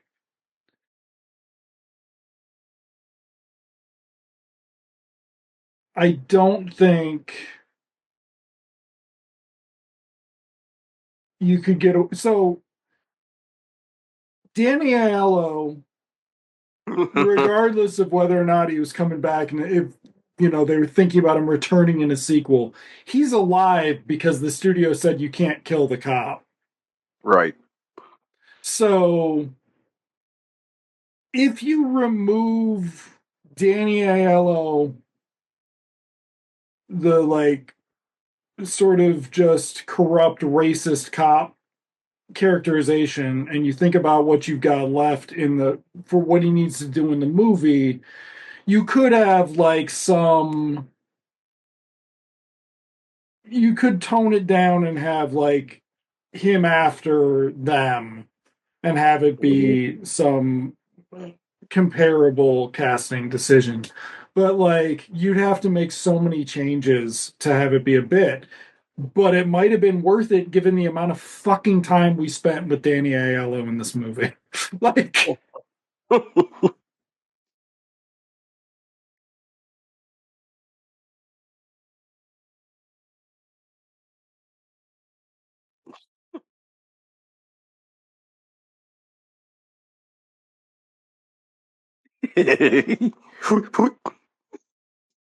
I mean, this is honestly the best work I've ever seen him do.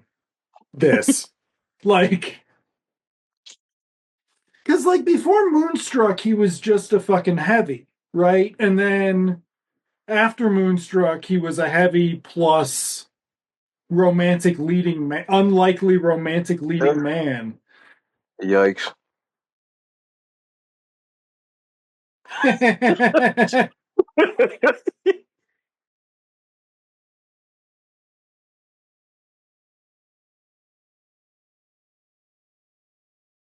Is David Marciano even in this scene? No, they show him. He's like sitting off to the side, I think, because they're gonna. I think he is. Man, Eddie should have gotten Vilmos Zsigmond or somebody. Like, just fucking got all the way with it. Like,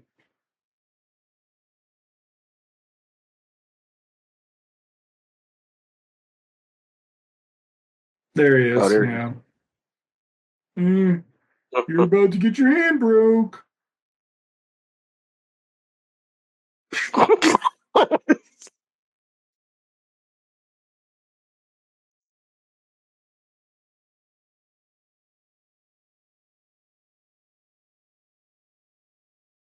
is. This old guy's actually like surprisingly good. Like that doesn't say anything. The We only have silent, one line. yeah.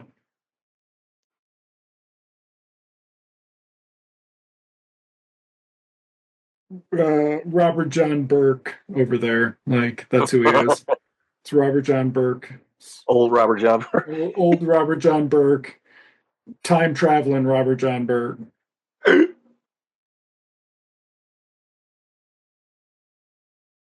uh, Sugar.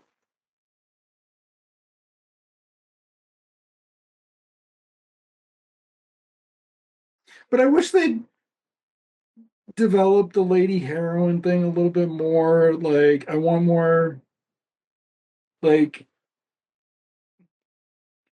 Hmm. I don't know. Like I just that's kind of the thing is for as like slow as this guy and stuff, you still want more of it. Like this honestly feels like it'd be a great like mini series or something. Yeah, you could Like definitely expand it that way. mhm. Like Fight Night. Oh my God. I almost forgot I watched that. That holds it through. Yeah, it was okay. Oh, okay. I mean, All right, because spectacular, but it was uh, okay. You know, we just started Paradise, and I love Sterling K. Brown, but I was just like, nope, nope.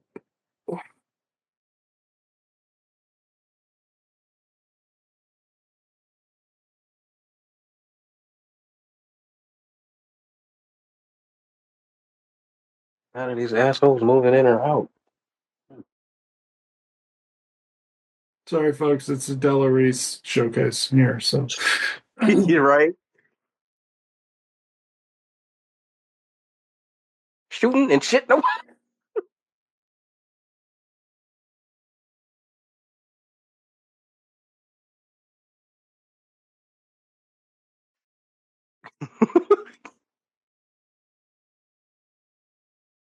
And that was David Marciano doing the handoff, and there's just no interplay. It's No. just weird. It's just like, so why wasn't David? Oh God, never mind. I don't want to think about which white comic David Marciano would have been if Eddie had taken my retroactive advice. Never mind.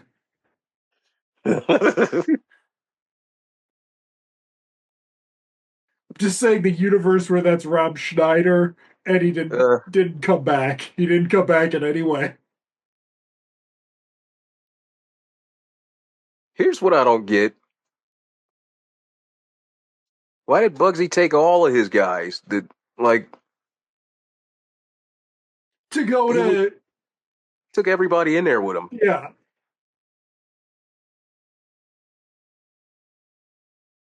Why would he even leave the car? You know what I'm saying? Him, the Well, old guy. I think that's Marciano back there. yeah, I mean they're all gonna fucking get burned up, I think, right? But like, That's a big gamble that he would take everybody with him. yeah, That's it's why I just say one of them should have been like if they were. I don't think they were planning a sequel, but if there was, it would have made more sense to leave one of the guys. yeah. One of the big. Oh, what's his face is gonna go too. Yeah, they're all gonna go. The courier. Right, Richie. It's okay, everybody. In my head canon,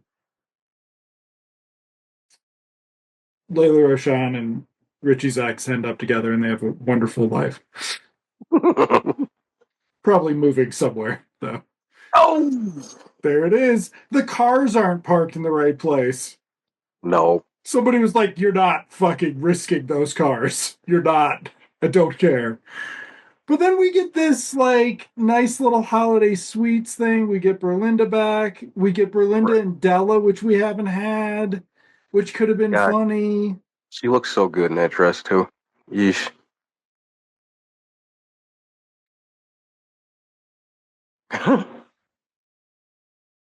That is what I've always said is the problem with the Jeffersons recasting of Mike.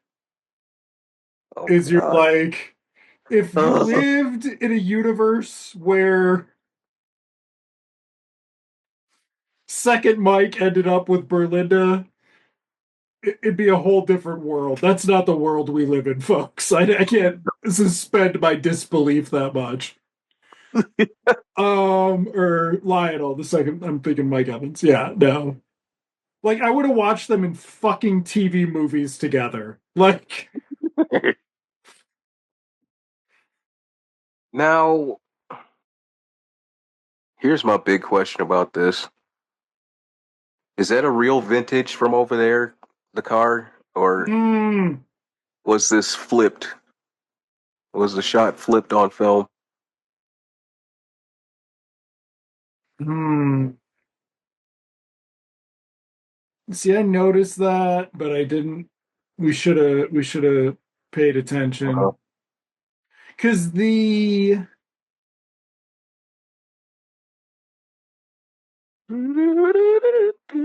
our matte painting, our lovely little matte painting here, That is slash, cool. yeah, little miniature set thing going Mhm. on.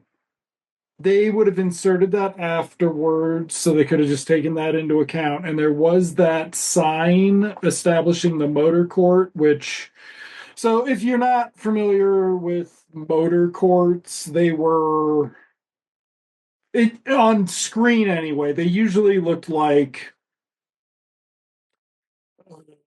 a some sort of a looping drive surrounded by cabins, and in old movies and TV shows you would have people walking between the motor court buildings and shit Mhm. like that. Whatever. So I would have loved a shot like that, right? Like something out of It Happened One Night, or I mean they were in they were in The Grapes of Wrath, but they were also in like comedy shit. But Mhm. they did have that establishing sign of it, and I'm wondering if that sign was superimposed to distract us from the fact they were flipping it, or they just Mhm. brought the car over. Yeah, it is kind of, once you see it, you can't unsee it. Right. I'm like, what? Why did that just happen? What's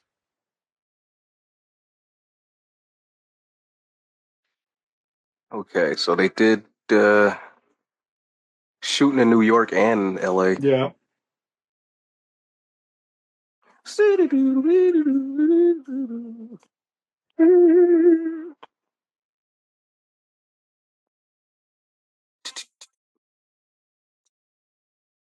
I also think that, I mean, I like the music, but I think Herbie Hancock's a weird. Oh, he's better here than what he did for fucking Soldier Story, which was Yeah, mostly synth sound and shit, which but I did not like I in do that not, movie. I don't understand why, because,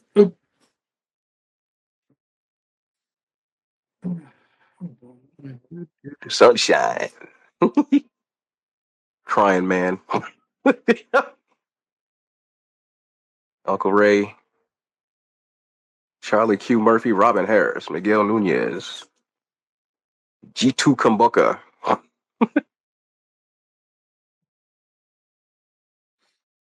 Sandman, Steve White was in it. Nona Gay was in it. What? I saw that somewhere. Yeah. Oh, Ricky Aiello was in it. Huh.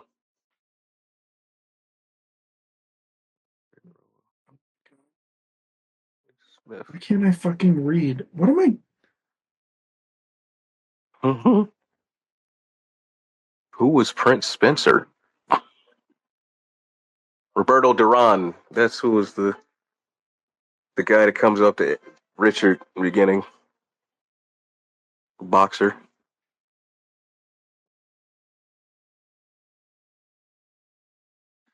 Tommy is coming. Want me kicky ice?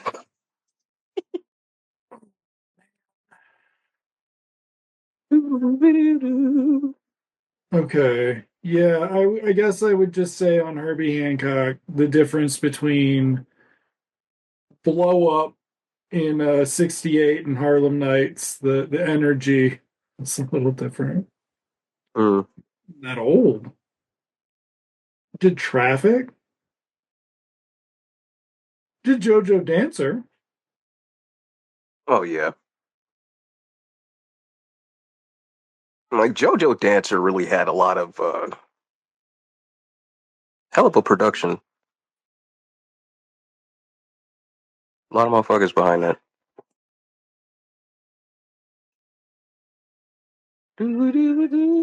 Oh, good old Paramount.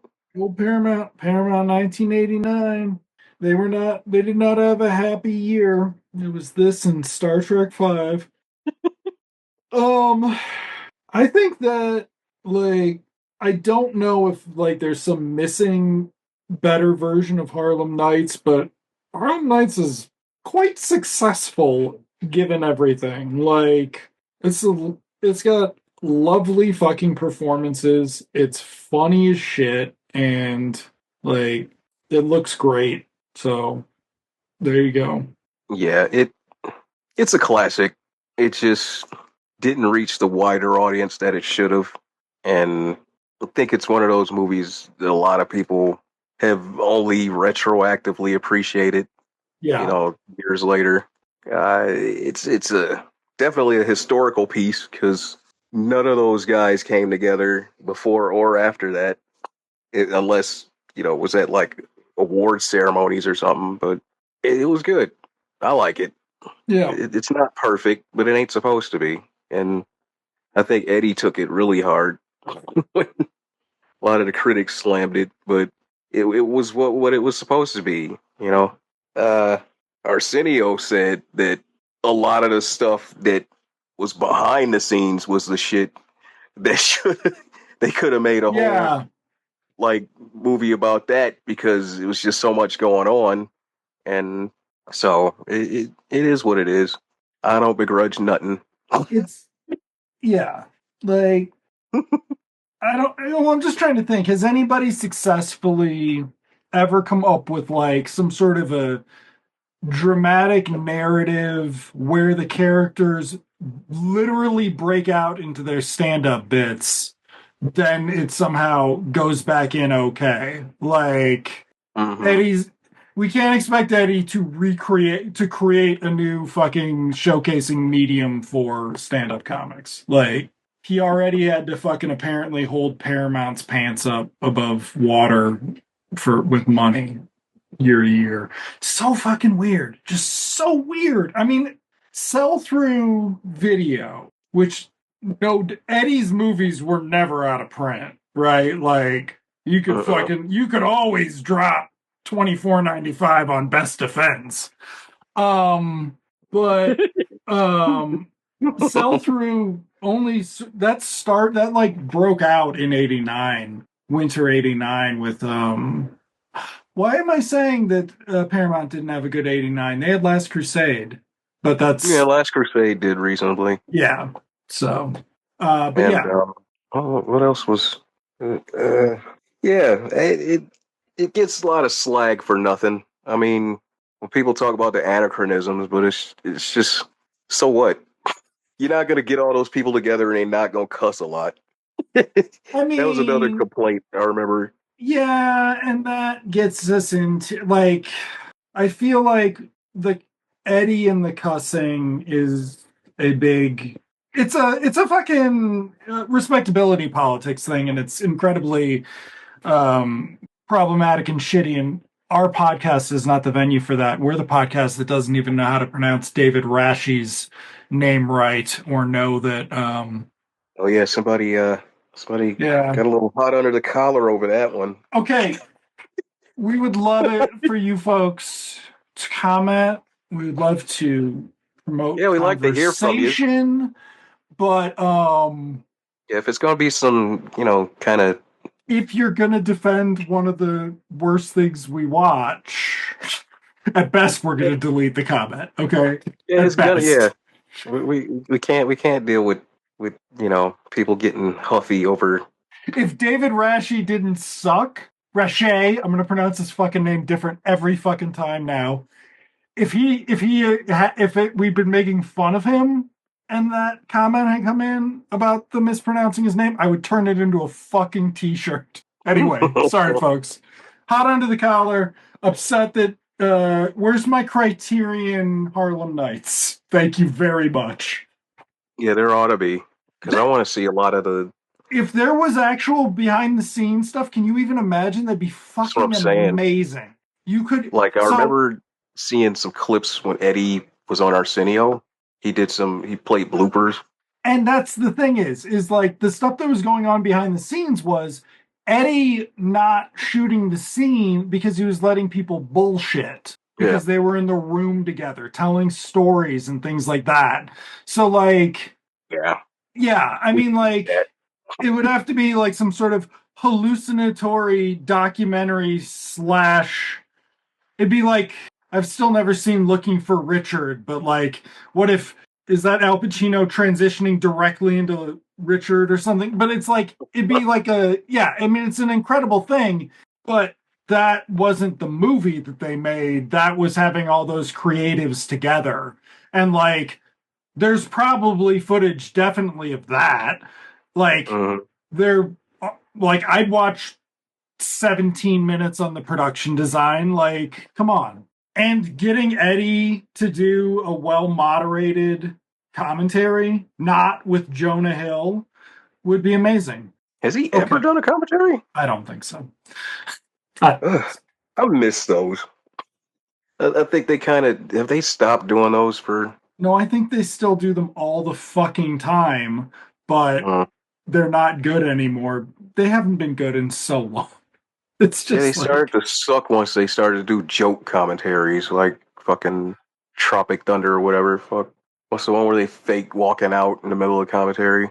Yeah.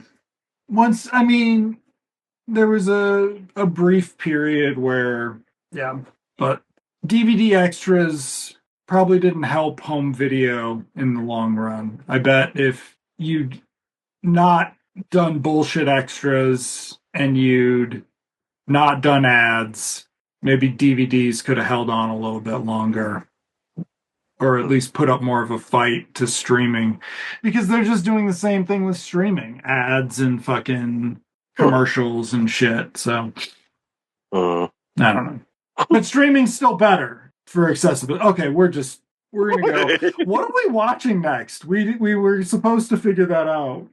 We'll All right. go into the grab bag and come back with something special.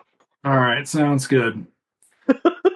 Well, folks, thank you for listening to this season of Eddie 80s Murphy Eddie's flops. It 80s flops. 80 Eddie's 80s Eddie's 80s flops. Eddie's 80s. Hold on. No. Eddie's 80s unforced airs. No, I want E's. But yes, so go watch Harlem Nights. It's probably on Pluto. So. Yeah, it's probably on right damn now because it's almost a whole channel dedicated to playing that movie over and fucking over again. So yeah, pick your favorite actor. I mean, and then continue from there because it's a good one for that as well. So yeah, it's really. Yeah. So till then, folks, we'll see you soon. We're not going to be gone very long. And we'll try to pronounce things the proper way for the lot of you, you know, just for the sake of not getting thrashed and throttled. Rascay.